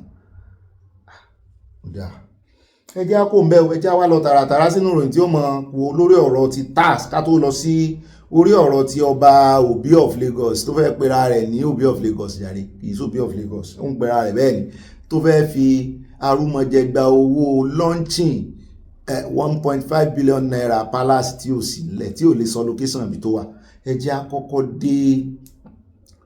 àkọ́kọ́ dé ọ̀dọ̀ arákùnrin tí mo sọ fún yín pé ó ganu sí máìkì ó sọ̀rọ̀ lórí ọ̀rọ̀ tax tó ń bọ̀ 2026. Ó ní anything above 800k mo láàrin ti sọ ó ní you go pay tax ní no matter what you do àyá ní ọ̀gá mi I'm yet to see anybody tó ń ṣiṣẹ́ tí kò make 800 lọ́dún ní Nàìjíríà pé àwọn arúgbó tí ò ṣiṣẹ́ gan-an táwọn ọmọ wọn fowó ránṣẹ́ sí nílé ẹni tèrè èjì tèrè pé tán bá kà lọ́dún pé wọ́n máa make 800k. Ẹ jẹ́ àkọ́kọ́ gbọ́rọ̀ lẹ́nu arákùnrin ìkéde tá a sanwó fún ẹ bá ń tẹ̀sí ilé agbára ká tó sọ̀rọ̀ lé lórí. From January 1st, everybody in this country will pay tax. As long as you use a bank account, as long as you have money coming in, if you like be a bricklayer, if you like be a conductor, if you like be a driver, as long as you use banking in Nigeria, money enters and comes out from your account, you will pay tax. From January 1st. The tax master general of Nigeria, the tax lord of Lagos is the president, and everybody is going to pay through their nose. They say once you earn above 800,000 a year, 800,000 a year is pittance. I tell you, break it down. If you really want to understand it, break it down to monthly. 800,000 a year is maybe around 65 or 70,000 a month. So if you earn 70,000 a month, you are going to pay tax, and it starts I think around 20%. Fine, watch this video and you will get the details. Now that's not my quarrel. We all kept quiet. That bill has passed. A government that is not giving you anything wants to take your money. They will aggregate everything you have done for the year and then they will take a percentage of it. They don't give you anything. You provide everything for yourself. You provide your light, you provide your road, you provide your water, you provide your security, you provide every damn thing for yourself. Now, this message is for those who say they don't vote. My vote no they count. I know they vote. Egwe. I know they vote. The vote don't count. Why should I be voting on election day? Reality has dawned. Now you will have to. If you do not vote, you don't vote, right? When the Agberos that vote. When the Agberos that vote. The men they voted in will take your 20%. Take 20% of everything you've worked for. All your profit from your business, they'll take 20% of it for giving you nothing. That is the new reality. So when election comes, don't vote. Let morons keep rolling us. Now you are handing over your hard-earned money. Do you know how hard it is to make money in Nigeria? You are handing over your hard-earned money to morons. And the morons will run into the ground. They will still buy houses in Dubai. Right? They will carry new girls. They will bring girls from Brazil. Yes, don't know that your governors bring girls from Brazil. Now my mouth will hear her. They will bring girls from Brazil. They will buy houses in Dubai. They will buy houses in London. They will buy houses in Chicago. They will buy houses in Los Angeles. You will continue to suffer. You will suffer. Keep doing psychedelic. I don't have a tax card. What am I going to use it for? Morons will rule you. You see all those boys, all those certified boys, where they don't mobilize because my video the trend, they tell them they can't do rejoinder. If they send you a message, you go use sense, go the message, because any idea it will affect me, it will affect you, it will affect all of us. Now listen, this tax is better than the last one. Far. The last tax, majority of Nigerians don't pay tax. If you be bricklayer for the last tax regime, you know they pay tax, true of us. If you be conductor, you know they pay tax. If you they do hook up, you know go pay tax. If you they do yahoo, you know go pay tax. But this new one where they come, you go pay, and I go explain. Number one, you be Yahoo boy, I know they support Yahoo, I condemn crime. 60 million pass through your account.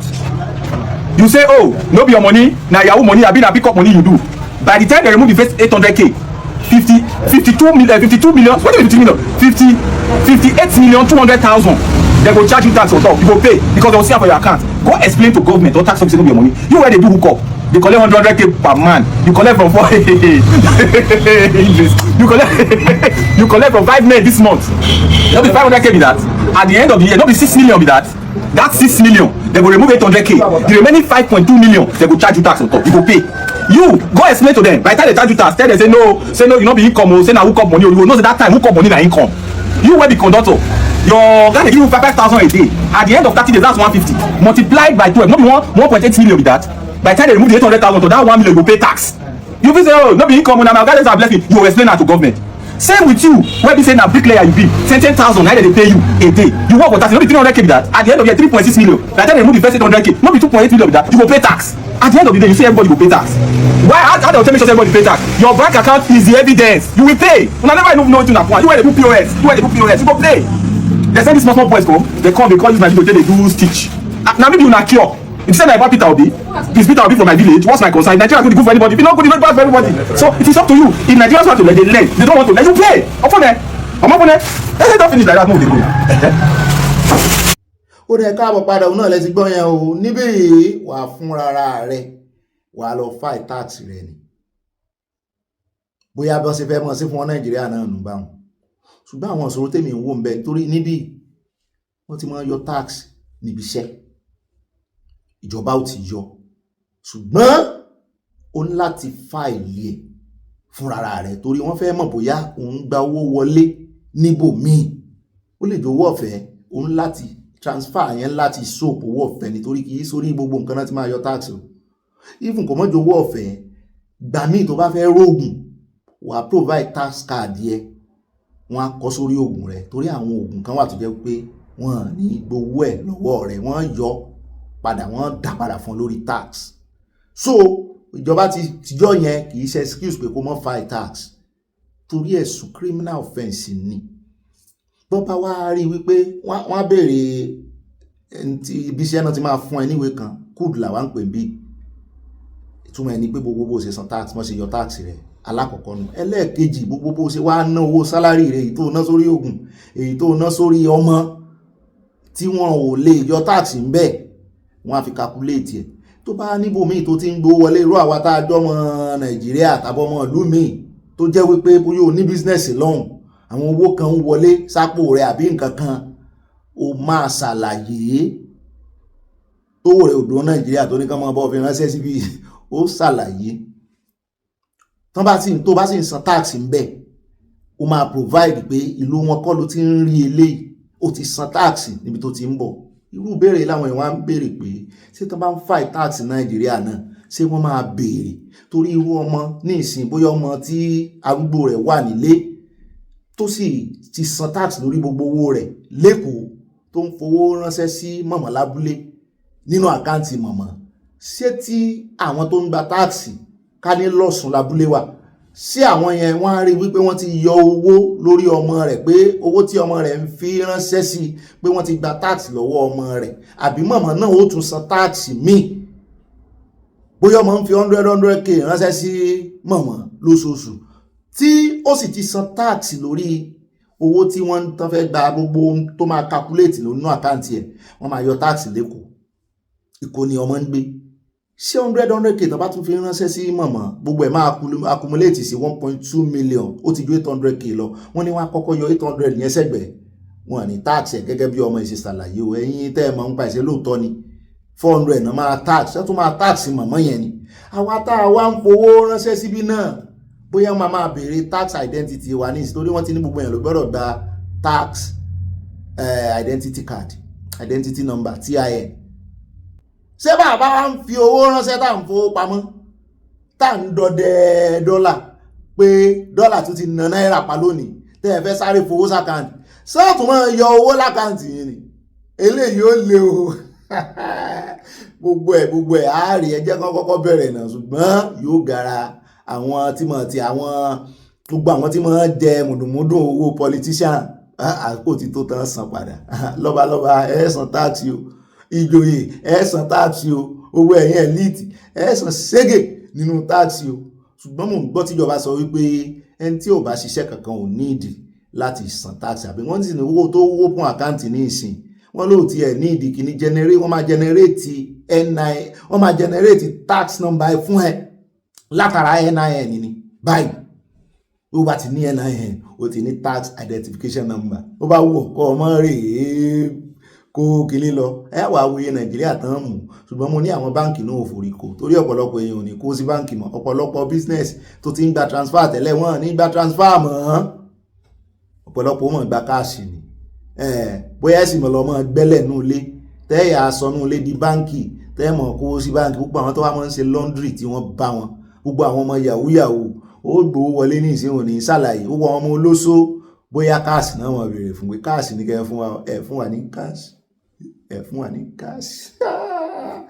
Ó ga ẹ wò yóò sojú gbogbo wa kò ní sẹ́yìn wa, ẹja kún bẹ́ẹ̀ já wa lọ sọ́dọ̀ arákùnrin kan tó ní 712 billion naira is inadequate for new Lagos airport terminals. Wọ́n ní ṣèjọba ló rán ṣẹ́ àbíwọ̀ ló rán ra rẹ̀. Ẹnujọ́ mẹ́ta àyà ti gbọ́ tí kèyà mọ̀, Minister of Aviation tó náà wá sọ fún ọmọ Nàìjíríà ní à ń retí, àyà sọ lọ́jọ́ yẹn bó ní bára àwọn ń bólè bọ̀ ní pé ẹ mọ̀ wòran, ẹ mọ̀ wòran. Mọ́ mi Dẹ́bí Àjẹwọlé ń kọ́ ẹ bá ń gbúrò wọn, oní nọ́mbà àwọn ó pè wọ́n. So lọ́rọ̀ kan wọ́n ní Sherry Kyari, wọ́n ní òun ló ń is a proven aviation industry professional, ó ní wọ́n rán òun rán ra àwọn ni ó lóun ti ṣiṣẹ́ pẹ̀lú aircraft maintenance engineering for 5 decades 50 years. Nínú ìfọ̀rọ̀wérọ̀ kan tó ṣe, ó ní airport Muritala airport Mohammed tán fẹ́ wó, tán fẹ́ kọ́ mi, ó ní 712 billion naira. Bóun ṣe ń wo iye ò lè tó, àwọn Nàìjíríà bá kélé lórí pé ta ló rán ṣẹ́. Ìbọn tó fẹ́ ṣe iṣẹ́ yìí, ìbọn ti ṣe calculation wọn. The only thing tí Kẹ̀yàmú wá sọ ojú wípé àwọn tó ní private hangar, kìí ṣe ìbínú hangar níbi tán páàkì jẹ́ẹ̀tì, private jet sí, pé àwọn fẹ́ gbàbẹ̀, tán bá sì gbàbẹ̀ àwọn sanwó, wọ́n lè gbogbo àwọn lọ ilé ẹjọ́, pé ìyẹn nìkan ni problem àwọn. Ìwọ tó tún wá dé ní ìsìn tó ní 712 billion, so wà mẹ́mbà tán ṣe calculation ní sí ẹjọ́ ṣe ni. Ọba àbá engineering kìíní kan ṣiṣẹ́ for 50 years, ẹjọ́ ṣe ni. Only looking at the size of that terminal, I do not know how it will cope. Only but if it is about refurbishing it without bringing it down, there is no problem. Only 712 billion mato. Only because it can only be done systematically. Only maybe starting with the E-wing and then you move to the D-wing. With that, it will be available to a large extent for passenger. However, if it is a total collapse of that terminal to reconstruct a new one, the government should do a lot of analysis in terms of how they are going to facilitate passenger movement and aeroplanes that will come there that can lead to maybe what we call the slot system at the airport. They have to plan that. They must create slots so that the little area that is available, airlines can pass with their okay. Ó sọ̀rọ̀ ó ní nǹkan a lè fi ẹ̀sìn ni o kó mọ́ dìgbà tán bá bẹ̀rẹ̀ iṣẹ́ tán ìgbà yẹn náà tí wọ́n máa sọ wípé 712 billion ò tó. Ó ní tó bá jẹ́ wípé wọ́n fẹ́ collapse gbogbo pátá ni. Ó ní wọ́n máa provide the temporary slots táwọn aeroplane máa gbà táwọn passenger náà máa gbà o. Àfi tó bá jẹ́ wípé wọ́n fẹ́ tì wọ́n sí ibòmí. Mo ní bet another airport wà náà. Ṣé bàbá yìí ò mọ̀ ni? Airport méjì ló ti wà nínú airport ní Mohammed Kini nísìn. Àbíkan ta tent. Ọ̀rọ̀ rẹ̀ mú sẹ́ǹsì wá. Ó ní kò sí tó kàn nínú bọ́jẹ́tì o. Ó lóun kàn rò wípé tán bá ṣe dáadáa òun ò tiẹ̀ sọ̀rọ̀ bá hangar tán páàkì jet sí private jet kò sọ̀rọ̀ já. Ó ní nǹkan ló ń sọ. Ó lóun kàn wo logistics tán bá bẹ̀rẹ̀ iṣẹ́ yẹn. Bẹ́ẹ̀ ò ṣe ń wọlé tó ń jáde. Ṣé ẹ fẹ́ tilẹ̀kùn máwọn èèyàn pé wọ́n ti lè wọlé ẹ̀ tún kíní ṣe ni? Àbí diversion. Mo ní kí ló dé tán ṣe kúkú divert àwọn èèyàn? Bóyá Port Harcourt tàbí Abuja làwọn èèyàn máa bá wọlé. Àyà ní kí wọ́n ṣe bẹ́ẹ̀ o, àwọn èèyàn wọ́n lọ sékòó wọ́n ṣe wọ́n lọ Port Harcourt. Ó ní ṣe bí tèkó náà tún ṣe lọ́wọ́ yìí. Àbí kán divert wọn sí domestic airport. Kò yé mi, ó yẹ kéko gan ti ní ju one international airport ni. Àyà ni mo tún fẹ́ dájà alẹ̀. Àwọn Haúsá gbé wọn á tún pariwo lé olódòdẹ lórí. Ó dá o, àmọ́ wo ó ṣàjẹ́ alábọ̀ ó ní ká kìlọ̀ fún brotherhood àwọn minister of aviation kan rò dáadáa ọ̀kan mọ̀ tún padà wá sọ fún wa wípé àwọn tó rí nǹkan kan ó nítorí ẹ̀ ló ń ṣe ń pàkíyèsí wọn sí múlẹ̀ sísà. Ẹjá wá lọ tààràtà ẹjá kò mẹ́ ẹjá lọ tààràtà sí Rivers State ká tó lọ sí ọ̀dọ̀ Obi of Lagos. Wọ́n ní tá a bá rán ni níṣẹ́ ẹrú èèyàn máa ń fi tọmọ jẹ ni o. Wọ́n rán ẹ níṣẹ́ ẹrú wọn ló dẹ̀ tún fi tẹrú jẹ. Àjẹ́ wípé ẹrú pọ́nbélé nìwọ náà o. Díẹ̀ nínú àwọn ọ̀rọ̀ kòbákùngbé táwọn ọmọ ìpínlẹ̀ Rivers ń sọ sí ọ̀gágun Rivers rí o. Àwọn ẹgbẹ́ alátakò bíi àwọn opponent kí n pè wọ́n ní English, àwọn opposition party, àwọn ẹgbẹ́ alátakò òṣèlú Labour àti PDP ni wọ́n ń pè fún probe wípé wọ́n gbọ́dọ̀ probe rẹ o. Pé àwọn ò fẹ́ gbọ́ wípé ààrẹ Tinubu ló ránṣẹ́ pé torí ọ̀rọ̀ táwọn ń gbọ́ lẹ́nu rẹ̀ nù ó fẹ́ máa fi ààrẹ Tinubu bojú pé oníkálukú yóò jorúkọ fádà rẹ̀ ni o.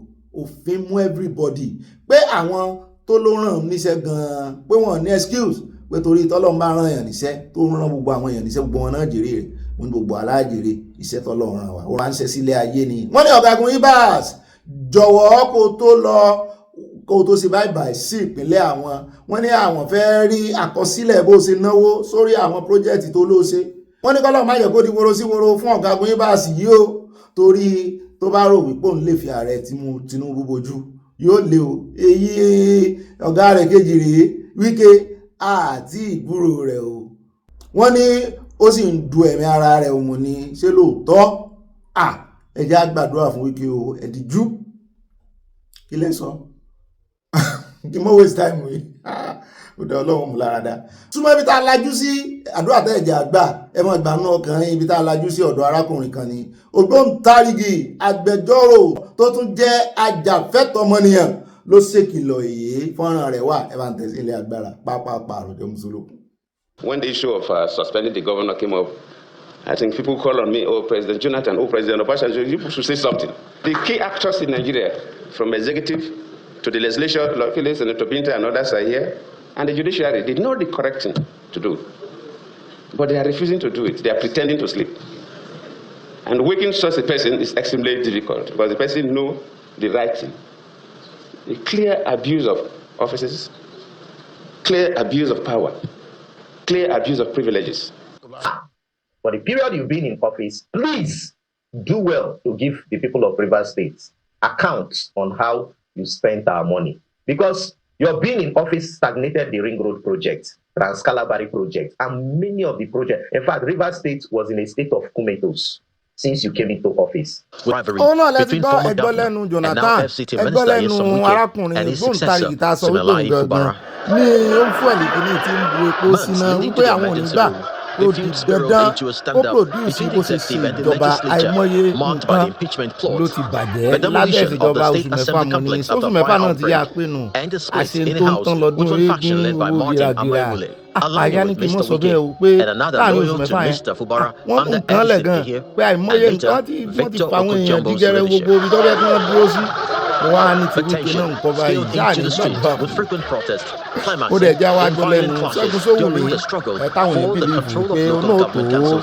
cross carpet kó nù ẹgbẹ́ PDP ó lóun ò tí kó ń bẹ̀ náà ṣùgbọ́n lẹ́nu ọjọ́ mẹ́ta gbogbo ọ̀rọ̀ tí ń sọ ń gbẹ̀ lẹ́yìn olódò dẹni Yorùbá náà sì ni ọmọ Yorùbá ó lè gbèsè ọmọ Yorùbá lẹ́yìn báwọn yẹn sì ń retí ọjọ́ tó ń lò dìfẹ́tì àti ní ẹgbẹ́ tó dìfẹ́tì náà láti gbọ́ tó ní PDP nìkan náà ló sì rí mẹ́rin tí wọ́n lè dojúkọ ẹgbẹ́ APC wípé coalition àwọn ṣeré ní pé tọ́ì náà kó wa àgbẹ̀lẹ́nu rẹ̀ nísìnyí lórí ọ̀rọ̀ ti ibas ìgbésẹ̀ tá a rẹ̀ Tinubu gbé tí Jonathan tẹnu àbùkù lu wípé àpérọ̀rọ̀ As the 6 months of emergency rule ends in few days, the administration credits itself for restoring order, implementing civil service reforms, reconstituting boards and management of agencies, and most importantly, restoring grassroots democracy through the August 30 local government election.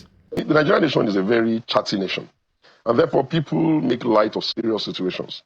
If you look at what led to that state of emergency, for those who don't manage anything, it's easy for them to assume that doing nothing would have resolved that issue. But it couldn't have been. You had an assembly that was totally not in bed with the governor then. You had a court judgment that was saying they didn't have a legally valid local government, and therefore the Supreme Court should stop, the court should give instruction that money should not be paid there. You had a situation where even if you allowed it to continue, more than likely the governor would have just been impeached. And now a president who has also been a governor before and understands how the thing how it can look on the ground, uses some of the excellent powers given to him in the Constitution to step in with a view to hoping that he can help them calm free nerves, get them to come together and resolve what is really human relation issues, and then return them back to peace and stability. Well, I understand that people like to talk a lot of cha-cha-cha, but the truth of the matter, that was the right decision at that time, because ordinarily, the governor would have probably been impeached. Then they would have had a lot of big bats. One side would be fighting the other. They would bring down the National Assembly. That's chaotic. And Rivers is significant because of the amount of oil asset it has. Any leader that knows what he's doing must step in to say, okay, let's find a way to calm this. And if you look, it has worked. We have seen Governor Wike, former Governor Wike and Governor Fubara come a bit closer to themselves. I don't know what you want to make of the local government election they did, but bottom line is that something that looks like a local government election has been done, and that structure is there. So in a few days' time, of course, the Solar Administration will step out of the way, and the government will continue. Hopefully, they would have now found a way, because they come from the same stable, really. It was from the stable of the Wike camp that the Fubara governorship took place. So hopefully they would have sorted themselves out, and maybe they can, in the best interest of Rivers State, now move forward. But people will say, oh, the president don't have power. What should the president have done? I'm not a spokesperson. It's his business to come and speak on that. But the thing is, should he have allowed the natural direction things should have taken, which is the impeachment of the governor, to take place? And if that had happened, and it was not a popular thing in Rivers, what do you then think would have been the natural pushback? So the president doesn't have much of a choice. He did what he needed to do, and I'm sure he has done it, and I think he gave them 6 months, estimating that that's good enough a time for them to resolve the issues. And hey, they've resolved it. Let them go and fix Rivers now and put the Rivers State back in line. The biggest losers to this whole emergency rule is the party, PDP. Before the emergency rule, we'll naturally have all the local governments in our kitty. We'll have a chummy environment there, but hey, there are consequences to misgovernance. I'm just a little curious. I mean, you heard what President Goodluck Jonathan said. He wasn't... You had to read between the lines to know what exactly he was saying, but it was clear enough. Former President Goodluck Jonathan at an event when he said, you know, it's difficult to wake somebody who is pretending to be sleeping. I would have preferred you would have asked him that. What would he have done in that circumstance?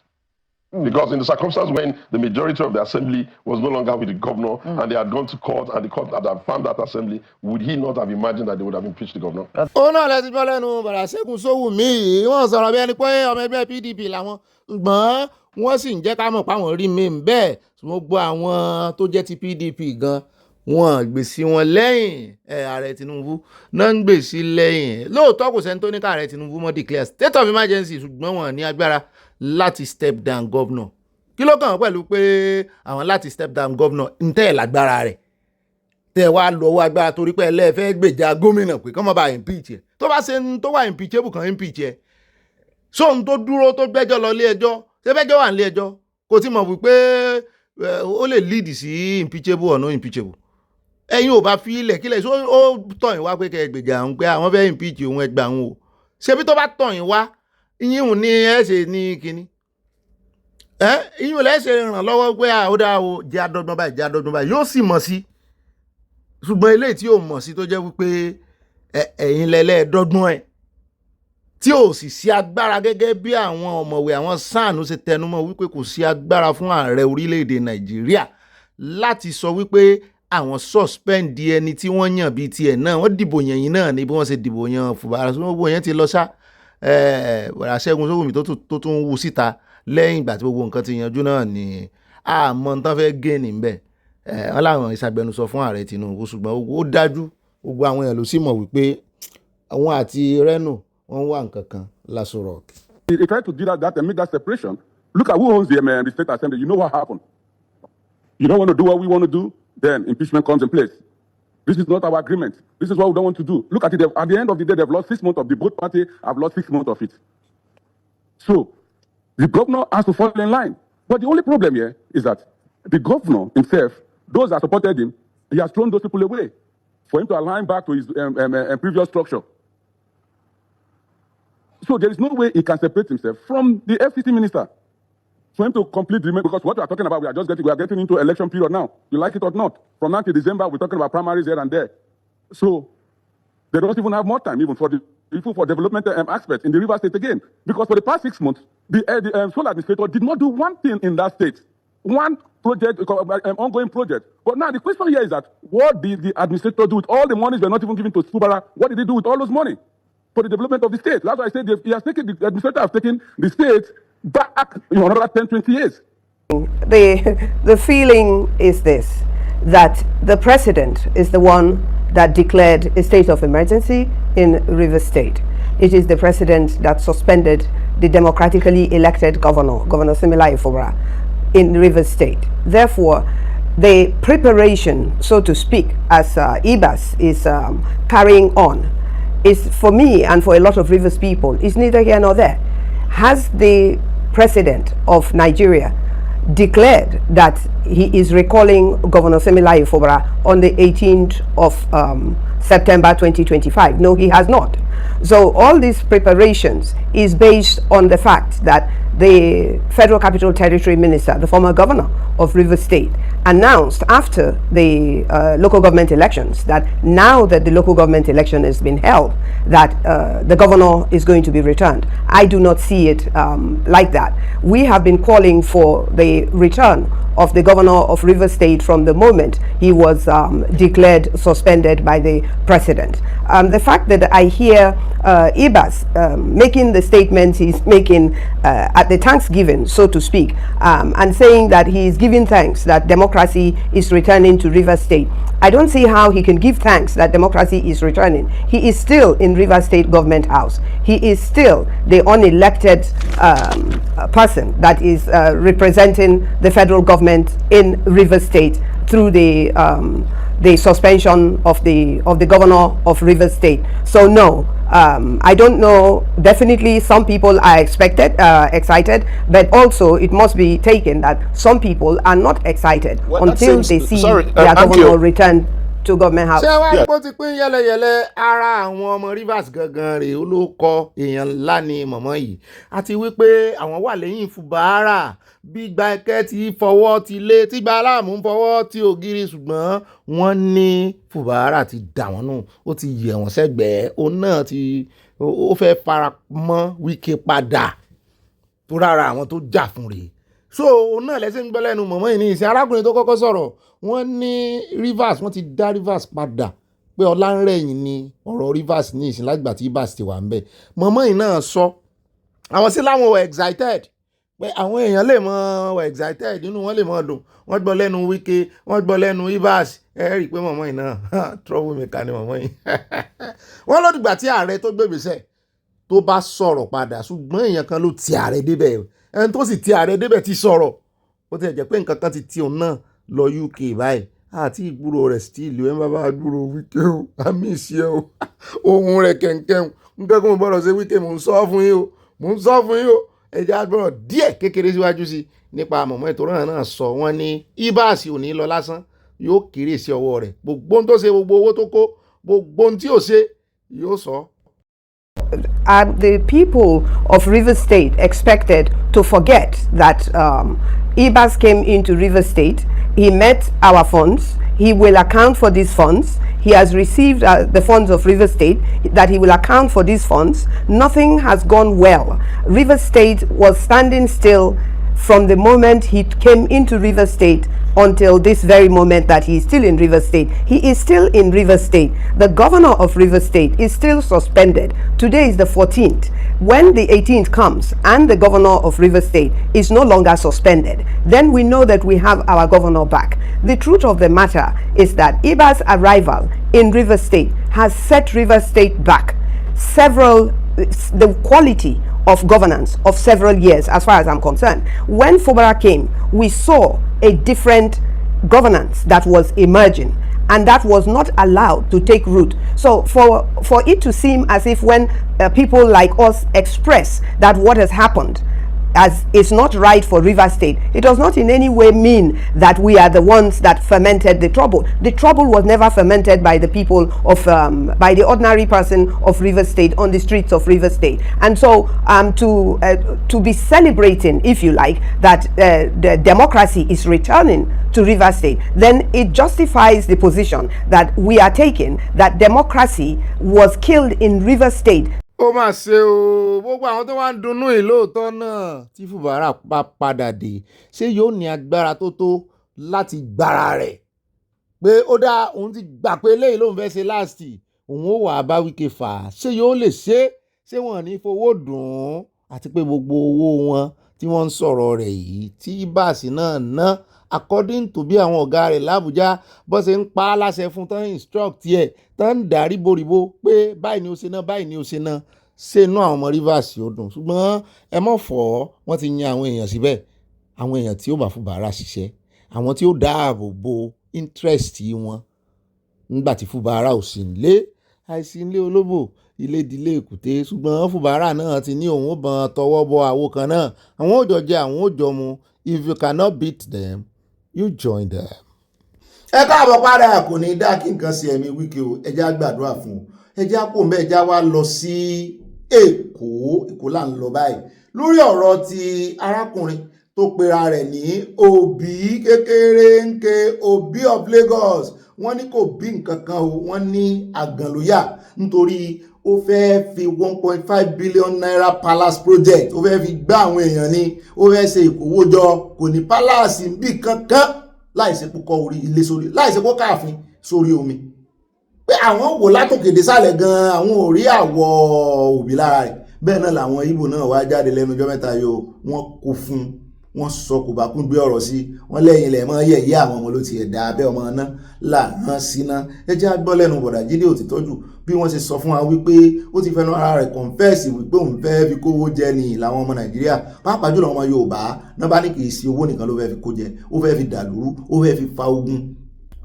pé kó má sọ fáwọn pé owó nìkan lòun fẹ́ fi pa wọlé ó fẹ́ fi pààyàn náà wọ́n ní ẹ̀sí àwò kò mú dà kò mú ìdà lọ́wọ́ kò mú bọ̀dání wọ́n ní kò dìgbà tó bá yọ ìdà nínú àkọ́ rẹ̀ wọ́n nítorí wípé tọ́pìkì tó mú ì tó pera rẹ̀ ní Òbí of Lagos wọ́n ló lè dá wàhálà alẹ́ táwọn èèyàn ó sì kú sí wọ́n ní táwọn ọmọ Ìgbò sì ti ń sọ wípé no man's land tó ń fẹ́ jẹ ọba no man's land ni mo láàyè orí rẹ̀ pé o ajẹ́pá lè pè ní Òbí of no man's land ẹ̀bọ́n náà ní Èkó is no man's land so is Òbí of no man's land yóò rè jẹ yẹn lẹ́yìn odi ẹ bá ń tẹ́sí lábẹ́ ẹja gbọ́ lẹ́nu bọ̀dà Jídé Òtítọ́jú àtàwọn asọmọgbé wọn.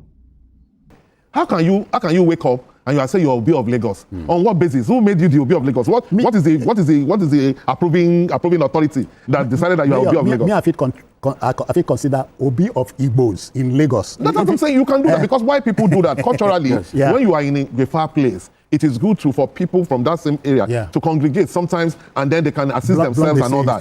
They may decide that okay, this is the leader in this place, so you can say, oh, this is the leader of this our group. Maybe we are from Akwa Ibom, or we are from Imo, we are in Lagos, or we are in Kano. We can decide to say, okay, let us form an association and then pick somebody as our leader, and we call him to say this is our leader. It's a different thing. Yeah. But when you come and say you are Òbí of Lagos, then you now say you want to launch 1.5 billion palace fund. When you say you want to launch that, even the palace of the Oba of Lagos, I don't think it's up to 1.5 billion. Then you now say that you want to launch 1.5 billion so that people will give you money and then you will now embezzle it. That is just fraud.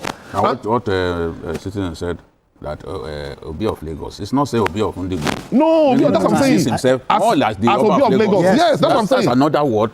That's another way of saying I'm Oba of Lagos. That's what I'm saying. That's what I'm saying, that it's a different thing when you say that you have Obi of Ndigo in Lagos. That's why I said some people can congregate and then you say you are the leader of these people. But when you say you are Obi of Lagos, that's why I said what is the what's the authority? On whose authority did you derive that title? You see, because all these people who are just fraudsters, they do that to, okay, that's the kind of thing that gave us problem in Ghana. When somebody woke up, guy in Ghana, that's what I'm saying. Yes, because when the guy said to that is Obi, and then he wants to create a city where the Igbos will live in, and Ghanaians just got angry to say, how can you just come to our country and you're saying that? And he almost created diplomatic problem. Government has to interfere and all that because of that. They started even protesting that. Yeah, they were protesting that Nigerians should leave their country. You understand? We have to do things, and then they do something about it. xenophobia. And that's not the first time. There's another character that too in the December who that was arrested one time. Yes. Who said, I don't know why they would just come. That was one.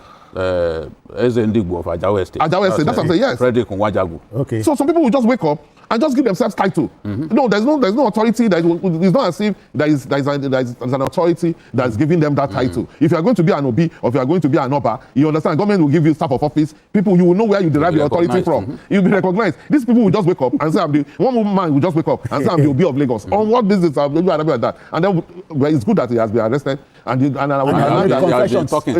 been talking. And I think it should be made an example to all those characters who just think they can just do what they like. Yeah. So there's no place that is no man's land. There's no place no matter how cosmopolitan a city is. You cannot say it's a no man's land. You can't say New York. New York is one of the most cosmopolitan cities in the world. You cannot say it's a no man's land. New York is no man's land. It makes no sense to talk like that. And I'm happy that is being addressed. People say all kinds of, the first person to stay here was from Benin City and all that.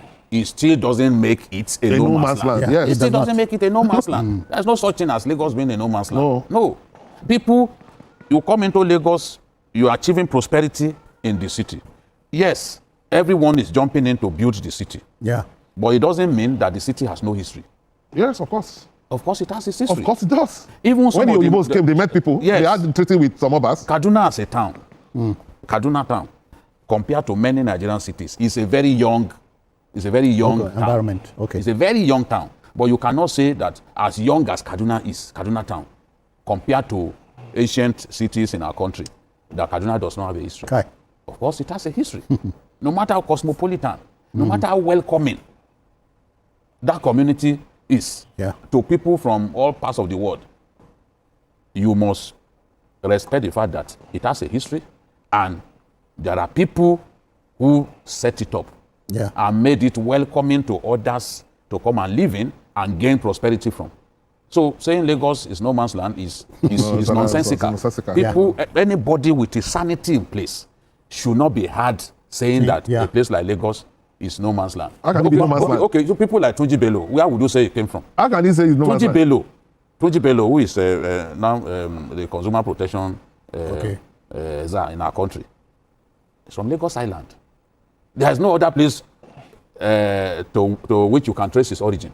Okay. He is a bona fide Lagos Island boy. And there are so many people like that. So many people like that. You trace them from generation to generation to that place. Before Lagos became a mega city, people were living in Lagos. Lagos was not the first capital of Nigeria. Yes. The first capital of Nigeria was Calabar. Yeah. People were living in Lagos. Then Lokoja. That's what I'm saying. Then Lagos. Because the place became a mega city does not mean that it's a no man's land. It's just that if it's a mega city, a lot of people will not come. There will be more settlers than indigenous. It is accepted. But we must emphasize the relationship. Abuja, even Abuja, you can't call it a no man's land. Yes, there are people that own Abuja. That's why the fact that it was designated, created for that purpose. But there were people. There are Gwari people there that owns the land. The Gbagis who own the place. Government had to resettle, government had to compensate people so that we can have a federal capital we can call our own and located in the center of our country. Unlike Lagos that is at the base of our country and off the coast. So they just felt, okay, we needed a federal capital in the center of our country. That even in the event of war, it makes it more difficult for the enemy. But you're in a coastal, your federal capital is, it's so easy. Gunships, firing, bathing in your country, firing. So that was the wisdom. But you cannot say that even Abuja people, that Abuja even is America, no man's land. Even America, that settlers came from all over the world. There are red Indians that own the land. Yes, now. Okay, then go on. But especially somebody who's saying it's the Obi of Lagos. I think the problem is that because in the southwest, majorly, Yeah, we give room to foreigners to come and dwell within us. And at the end of the day, they want to claim ownership. How can somebody from the east, is it possible for a Yoruba man to go to the east and declare himself Oba of Nugu? That's my take. Yeah, thank you very kindly. In fact, ọ̀rọ̀ yìí ó tú ọ̀rọ̀ síta gan inú mi sì ń dùn mo ń gbádùn ẹ̀ sẹ́yìn náà ń gbádùn ẹ̀ sẹ́yìn rí gbogbo àṣírí tí ń tú àwọn tó ní Àbújá wà àwọn tó lè kó wà kò síbì kan téèyàn kan ò ní onírọ́ ló ní ibi gbogbo òun ló fẹ́ claim everywhere. In fact tó bá ní opportunity wọ́n á sọ fọ́lọ́run kòròkòrò wọ́n á lóun kọ́ ló ní ilé ayé wọ́n á ní ilé ayé is no man's land. During the Civil War, we were young enough to know that some of our Igbo friends that left, their properties were kept for them. Yeah. Not just the multiplicity of ridiculous titles like this, but the fact that it can even lead to a breakdown of law and order. Because a person who sees himself as the legitimate leader of Igbos in this community, for example, will feel affronted. Yes. If we just got up from somewhere and you are saying, without anybody, without the regulator giving you that staff of office or whatever, you just proclaimed yourself like a military ruler who take over power and say, okay, I'm the head of state now. Nobody will ask questions. No, this has to stop. Mayor, but you know our brother here, BKO, he's a titled man in Igbo land, but he knows when he gets there, they welcome him. He knows how to he knows what to do. He will do that. Yes. The only thing we are expecting him as a titled man from Igbo land is supposed to go there and pick a bride. So that Madam will have somebody that can assist. Madam hears she will start hating you. No, as a titled man. Òótọ́ ọ̀rọ̀ ni o, obìnrin jẹ́ ń pé méjì obìnrin ò sí o, òòṣà jẹ́ ń pé méjì obìnrin ò sí járe, òòṣà jẹ́ ń pé méjì obìnrin ò sí, ó ní kí mọ̀dáàmù wọ́n yé tiẹ̀ o pé èyí ọmọ fojú burúkú wọ̀ ni ọmọ rò kò ń bọ́ rẹ́rìn ọjọ́ tó bá bá a lálejò kí mọ̀dáàmù wọn káwọn lọ́wọ́ fi iyọ̀ já ọbẹ̀ tó máa gbé fún ọ o. Ó dá ilé táwa máa fi káde gbogbo ẹ̀ táwọn fi kágbá ètò ńlẹ̀ lónìí nǹkan ló yá fi bẹ̀rẹ̀ ṣùgbọ́n ọ̀rọ̀ pọ̀ ń bẹ́ẹ̀. Ẹ já lọ sọ́dọ̀ gómìnà wọn ní Niger tó ń béèrè wípé òun ṣe project ẹ̀ tún bù òun kí ló dé sóun complain kò rí fọ́n ní tẹ́ ń lo Panadol tẹ́ ẹ̀ bá rí gómìnà tó ṣe project ẹ̀yin lẹ́mọ̀ bú òun tó ṣe project òun sọ́ǹtà gbangba pé allocation tó ń gbà tó ìpínlẹ̀ òun gbà ó ti triple kì í ṣe double triple ẹ̀ẹ̀mẹ́ta allocation tó ń gbà. Bí nítorí ẹ̀ tó ń bá ń ṣe project bí tó ń ṣe project lọ́hùn ń mọ́ tó ń ṣe wọ́n ní òǹkọrin méjì bọ́ná pé sóun complain fún yín ni pé tó wá ṣe tówó yíyá náà àwọn sì ní grace láti yá owó àwọn ò tiẹ̀ tí ìwọ 25% iye owó táwọn lè yá pé pápánbárí rẹ̀ wá ni wípé lórí ètò ààbò torí àwọn èèyàn tó ń fẹnu kún òun wípé òun ṣe gbogbo eléyẹ ẹ̀ lètò ààbò pé òun sì sọ fún wọn wípé òun fọwọ́ sí òun fẹsẹ̀ sí tó wo ìgbésẹ̀ táàrẹ olóró rẹ fẹ́ gbé lórí ọ̀rọ̀ state police pé kán mọ́ dá wọn tí ò bá ní fọwọ́ sí lóhùn bí tó tiẹ̀ tí wàá fẹ́ ṣe pàpàǹbarì tèmi fẹ́ ká gbọ́ gangan ní ọ̀rọ̀ ẹ̀sùn tán fi kàn wípé kí ló dé tó báànù àwọn tí ń ṣe ìrere ó ní kò sí tó kan kìrìsìtẹ́nì bẹ́ẹ̀ mùsùlùmí ló mẹ́nu lé ó sì sọ náà mọ táwọn ń sọ ó náà ń dá ọwọ́ wulẹ̀ ó ní ìpilẹ̀ṣẹ̀ ibi tí jihadism ti ń wá nìyẹn ẹ pààyàn ẹ lu ẹju àdó olóró ẹ sì báyìí ó ní wáàsí kórìíra wọn náà sì ti ṣe rìsáàtì àwọn dé Saudi àwọn rí wípé kí mọ̀lá kí àwọn rí wípé kí ṣéèkì kan tàbí kí àfáà kan kó tó lè jáde sọ̀rọ̀ pò ń fẹ́ bọ́n sọ̀rọ̀ Ọlọ́run àwọn àjọ tó ń review ẹ̀ ti wà pé kí ló fẹ́ sọ mọ́rẹ̀ sọ fáwọn ọmọ yìí àwọn ọmọ wa rèé mọ́rẹ̀ kó ẹ̀kọ́ òdì sí wọn lágbárí mo ní wọ́n pọ̀ lọ sùádàdà ní Nàìjíríà kò sí ìpínlẹ̀ tí ò yẹ kó ní bọ́ọ̀dù tó ń review ẹ̀rọ àtẹ̀sílẹ̀ àgbẹ̀ ìjábọ̀ owó ọ̀rọ̀ tó sọ ẹ̀tẹ̀ pọ̀ ni. Yes, I am an advocate of state police. It's going to solve our problem. Let me give you an example. There is no local government in Nigeria that you don't have vigilante. Why should you have vigilante? Why don't you convert them to police? Every local government, every ward should recruit people from that same environment to police themselves. Everybody will know everybody. But the moment you send somebody from Anambra State to Niger State, he doesn't know nowhere. He will stay in the office. That is one. Secondly, we also have to transition our policing to be a people-centric policing, not civil service kind of policing. You go to police headquarters on Friday, 5 o'clock, they are closed until Monday. You go to police station on Friday evening, they are closed until Monday. Policing is supposed to be a shift. But if with state policing, we'll be able to change that trajectory, and people will pay. People will pay to be guided. We're not scared about the burden of even the remuneration for police, but they'll be well remunerated. People will be inspired to become police. And it's going to help us. It's going to help the country. Other developed countries went that way, and today they don't worry about that, But you cannot say somebody that is a New York NYPD, you take him to LA and LAPD. It don't work, It don't work. You leave people in their community; they understand it. I know the roadmen, I know the roads, I know everybody. I can count the houses with my eyes closed to know, okay, from here to this block to that block there are 8 houses, and I can count them because I was born and bred here. I thank you for that question on security. These security issues didn't start today, and we have big land size.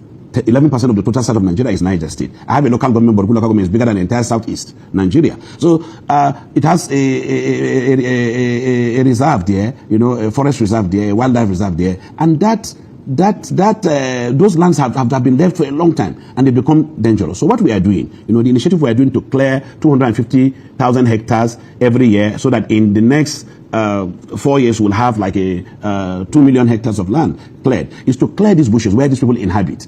Once you don't have those places, you make them useful, for commercial, agriculture. Then the smallholder farmers will also be given opportunity to do. And farming is beyond cropping, The education is that, okay, people can be engaged in livestock, in aquaculture, hydroponics, and so many other things. So what we are saying is that, we have to do a lot of advocacy, a lot of education in agriculture for people to understand that you don't even need to go to the bush, to plant. You can also have a small garden behind your house. We have a population of about 10 million people in Niger State, maximum. So, and we have now a contract to supply bananas to Russia.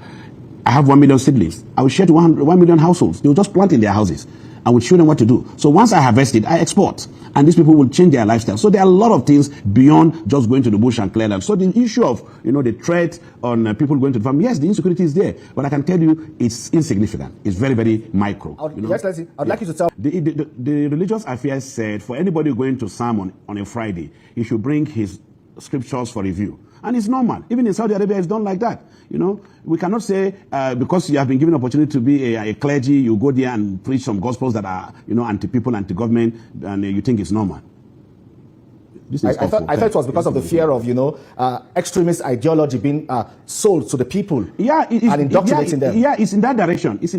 It is in that direction. It's in that direction. We want to be able to see what they are preaching, hear what they are saying. We're working together with the security agencies, the Department of State Service, the police, the civil defense, and even the military.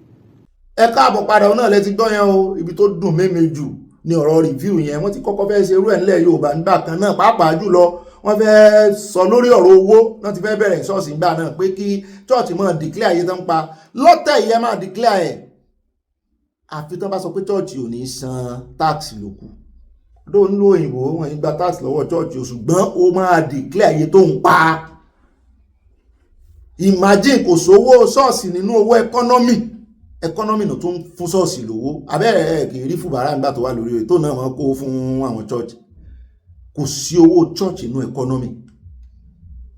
Wọ́n kọ́lé lóòótọ́ wọ́n kọ́ ṣọ́ọ̀ṣì ṣùgbọ́n so reflect nínú economy Nàìjíríà. Pàápàá jùlọ lórí ìwàásù òdì à ń retí owó aláàtì àkàndédé wọlé ta ní sẹ́ndì aláàtì iṣẹ́ irú àdúrà wò nù. Ìyanu ń ṣẹlẹ̀ ẹwẹ́ mọ́sí mi gbọ́ ṣùgbọ́n wọ́n ti wá sọ prosperity wọ́n ti fi kingdom of God lẹ̀. Prosperity ni bó o bá sì lówó náà ní ìsìn ó lè jókòó wọn lè fún ọ lágàwájú ṣọ́ọ̀ṣì. Bó o bá jẹ́ èèyàn ńlá tán lè mọ rówó kórè owó ilé owó gbá owó àwòdà lọ́wọ́ rẹ tó san táìtì báyìí tákàntì wọn ó dùn tí ó dùn gbàmù wọn ní rí ti ẹ̀rọ. Kò sí bó ṣe mú rí kọ tó gẹ́gẹ́ bí ẹgbẹ́ akọrin bó bá tún rógolo mọ́ tó yẹ pé inú ṣọ́ọ̀ṣì yìí nìkan náà ti mọ̀ lólógo tó rógolo ń ta tán pé ó ṣeré ń ta tán rí bó ṣe ń dá bí ẹnu tó ń rọ̀ bí òwe ń ta gbàgbé ẹ̀ ọjọ́ tẹ́ bá fẹ́ ṣe festival ara ìta náà ti pé ológo wa ẹni tí ológo tó ọ ìta wọ́n sì sanwó fún. So ó ti tó àkó kan tẹjú bọ inú ṣọ́ọ̀ṣì náà kan tẹjú bọ̀ ọ́ inú Nàìjíríà lẹ ti gbòòrò ìjọba ń tẹjú bọ ṣọ́ọ̀ṣì bí wọ́n gbowó lọ́wọ́ wọn ní kẹ́ kó wọ́wọ́ yín wá pàápàá jùlọ lórí wàásù ṣe ti ẹ̀rọ àwọn oníjàgíjàgan ẹlẹ́sìn kìíní ẹbí wàásù kó wá kó wà ṣùgbọ́n náà ba ìjọ jẹ́ o ṣùgbọ́n náà borílẹ̀-èdè jẹ́ o ibẹ̀ bá láwọn ọmọ tán kánjú wówó àṣẹ̀yìnwá àti jihadist àtàwọn ìsìláàmù tán àtàwọn oní ìsìláàmù tán náà tán ṣe wáàsí jàgíjàgan tó mú ikú dé ẹ̀pá ẹ̀wọ̀n ṣe kinní kan bó bá bú mọ̀mọ́ bó bá ṣe kinní kan ẹ wò bá ṣe ń jó kinní kiri ní Sweden àti káàkiri Europe ebọ́n jó Quran ní Sweden lọ́jọ́ sí àgbàtàn pa bọ̀bọ́n ẹ̀ ńgbàtàn wá ń jó ní ìsìn tí gbogbo Sweden jáde síta àwọn mùsùlùmí ò ṣe jáde àwọn oníjàdísì ò ṣe jáde wípé wọ́n ṣe jó Quran náà ti mọ̀ sí ọwọ́ wọn across Europe ní ìsìn wọ́n ń ṣe protest lòdì sí wọn ni so torí ẹ̀ bó ṣe mọ́ pàkíyèsí àwọn alálàáfíà mùsùlùmí sí ìgbésẹ̀ arákùnrin ìdùn mẹ́mi kan sì jò kárí ilé nìkan fi ṣe kan pín délẹ̀ Yorùbá náà gbogbo àwọn ajá olúwo gbogbo wọn tán sọ̀rọ̀ òdì ẹ̀rọ mọ́ kọ́bọn ẹnìkan gbogbo múríkì tí wọ́n ranjú lójú kìíní tí wọ́n gbé gòfà tí wọ́n ranjú yẹn tí wọ́n sọ tán wọ́n fẹ́ fi ọ̀rọ̀ ẹ̀sìn dá wàhálà alẹ̀ àtàwọn àfá oríṣiríṣi bẹ́ẹ̀ náà làwọn oníṣẹ̀ṣe ìsọnù lórí TikTok wá wò ìkẹ́ bínú torí wọn yìí sọ̀rọ̀ sí wọn ẹ̀yin nìkan lẹ mọ́ ládùúgbò bá ṣe ń sọ ti mùsùlùmí tá à ń sọ ti kìrìsìtẹ́nì bí ẹ̀sùn wá dé ẹni ẹ lọ sórí TikTok ẹ ra àwọn oníṣẹ̀ṣe tán dáyàn bẹ́ẹ̀ ẹ̀wọ̀n èso oníṣẹ̀ṣe ok àwọn mùsùlùmí alálàáfíà àwọn kìrìsìtẹ́nì tòótọ́ náà wọ́n lè sọ pé àwọn tá à ń sọ náà wọ́n ìsara àwọn àbí kóníkálùkù mú iṣẹ́ ṣe kóníkálùkù tún ilé rẹ̀ ṣe wọ́n ìsara yẹn sì ń wò wọ́n ran àwọn pásítọ̀ tí ń pidán lọ káàkiri ọjọ́ wo lẹ ti rí àwọn bàbá tó wà ní ẹ̀sìn kìrìsìtẹ́nì kan bá wọn wí mi ò gbé bọ́ọ̀lù lọ́nu ṣọ́ọ̀ṣì báyìí ni yóò ló ń fi bọ́ọ̀lù ṣe mírèkù wọ́n mọ̀ gègé ẹ ti rí kánù kò mélòó ni kánù ti mú àwọn oníwàásí ìsọnù tán di ẹrù èjìká ẹrù òṣùká tán di ẹrù òṣùká àsọnù kiri náà àwọn mélòó làwọn mùsùlùmí ti mú ẹnu gbogbo wọn ò kò wọ́n mọ̀ bára wọn jà náà ni àwọn aláàfáà ilé pè tán ti ẹ̀kọ́kọ́ bá bánu àwọn yẹn tán lè ṣe wáàsí láìsí pé bí wọ́n fomi èpè wẹ̀ wọ́n kan bánu wọn bẹ́ẹ̀ náà ni oníṣẹ̀ṣe orí TikTok àwọn adífàárọ̀ àwọn onírọ́ ọba Solomon ó mú ọ̀pọ̀lọpọ̀ wọn lọ́jọ́ sí wà ní àmọ́sọ wá ti dọ̀rọ̀ tọ́ everybody ló lọ́wọ́ ń bẹ̀ everybody ló mọ ló ní ipa tó kó tí Nàìjíríà fi dà báyìí.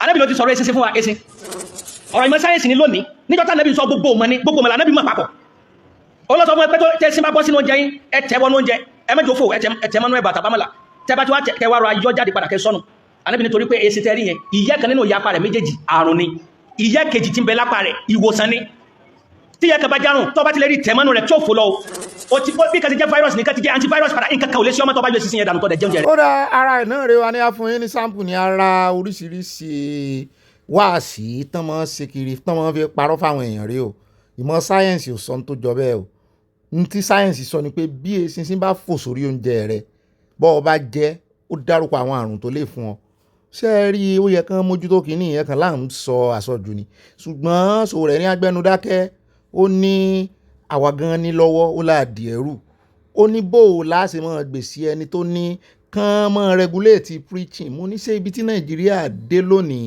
pàápàá jùlọ wáàsí kò tiẹ̀ ní nǹkan kan ṣe pẹ̀lú ti kìrìsìtẹ́nì ń bẹ ara wọn náà ń bá wí torí wọ́n ti mọ̀ pé káwọn táwọn bá mú ti kìrìsìtẹ́nì mọ́ ó lè dá wàhálà lẹ̀ wáàsí tí wọ́n fi ń fa wàhálà insecurity ẹ̀kọ́ òdì ẹ lọ wo ohun tó ń ṣẹlẹ̀ ní Gaza wọ́n sì sọ wọ́n láwọn ti ṣiṣẹ́ ìwádìí dé Saudi pé Saudi náà ń ṣerú ẹ̀ lọ́jọ́ jímọ̀ mo ti wádìí ẹ̀ kò sí nǹkan kan tó jọmọ́ wípé ìṣinṣin kan ń fa kínní èmi ò mọ̀ bí wọ́n ti gbọ́rọ̀ oríṣiríṣi story là máa ń gbọ́ eléyìí tí ẹ mọ̀ wọ́n bá tẹ́ ẹ bá wá rí àwọn oníjàgídíjàgan èrè pa ẹ̀ tí wọ́n ẹ kórìíra wọn ó dẹ̀ já gbọ́rọ̀ lẹ́nu Sowore o a lè sùn kakọrí síbi kan náà ẹnìkan ìjáwádé ẹnìkan ò sì gbọ̀n tán Sowore ní agbẹnusọ̀hún. Governor of Niger State, like other governors that I've criticized, they have What is the business of a governor? Asking, is he a preacher? If the governor wants to become a preacher, he should resign and go and join the priesthood. It's not his business to decide what. If a judge, if a preacher is engaging in inflammatory preaching, I think there are laws that the states can use to rein them in. But to tell a preacher to come and submit their sermons to you in advance, does the governor of Niger State know what is in there? Does he know anything about the Quran? Ohun tí Sowore sọ náà nìyẹn o, ó ń jọ bẹ́ẹ̀ nípa àwọn Haúsá kan. Sowore is losing it. Ẹ jẹ́ n sòótọ́ fún yín. Sowore ń lose ẹ̀ gan-an gidi ni. Àwọn nǹkan kan wà tó yẹ kó tiẹ̀ mọ́ gbẹnu sí. Kó mọ́ gbẹnu sí pẹ̀lú tí religion dálẹ̀ Nàìjíríà. Ní rí Dubai lọ àkànjọ abẹ́ ń kò fúnra wa gidi ni. Yóò yá kò ní yẹ̀lẹ̀ ara tó ń da Nàìjíríà rú nìyẹn. Ní ìgbàlẹ̀ Yorùbá ní jẹ́ kí ẹ fi ẹ̀sìn ṣe Kristẹni rẹ kémi ṣe tèmi, ṣe Mùsùlùmí rẹ kémi ṣe tèmi. Oníṣẹ̀ṣe náà tó bá dúró ń di ìṣẹ̀ṣe ṣe dáadáa. Kristẹni kò mọ̀ wá tẹnu àbùkù lu Mùsùlùmí kó kankan kò sí tó kàn ọ́ pẹ̀lú ẹni tí Kristẹni ń sìn. Ìbá àjọlọ́ mẹ́ta kò kàn ọ́ mójútó tiẹ̀ ẹyọ kan tí wọ́n ń sìn so ti sìn tán. Oníṣẹ̀ṣe náà gbájúmọ́ kí ní gbogbo ilé ìtẹ́ ẹ ti fọ̀rọ̀ ọlẹ̀ tí ò wá tí fáwọn èèyàn ọba mọ́ ẹ tún bẹ́ẹ̀ ṣe. I see you tomorrow by God's grace. We love you. I love you, Ataya. God bless you. Bye for now.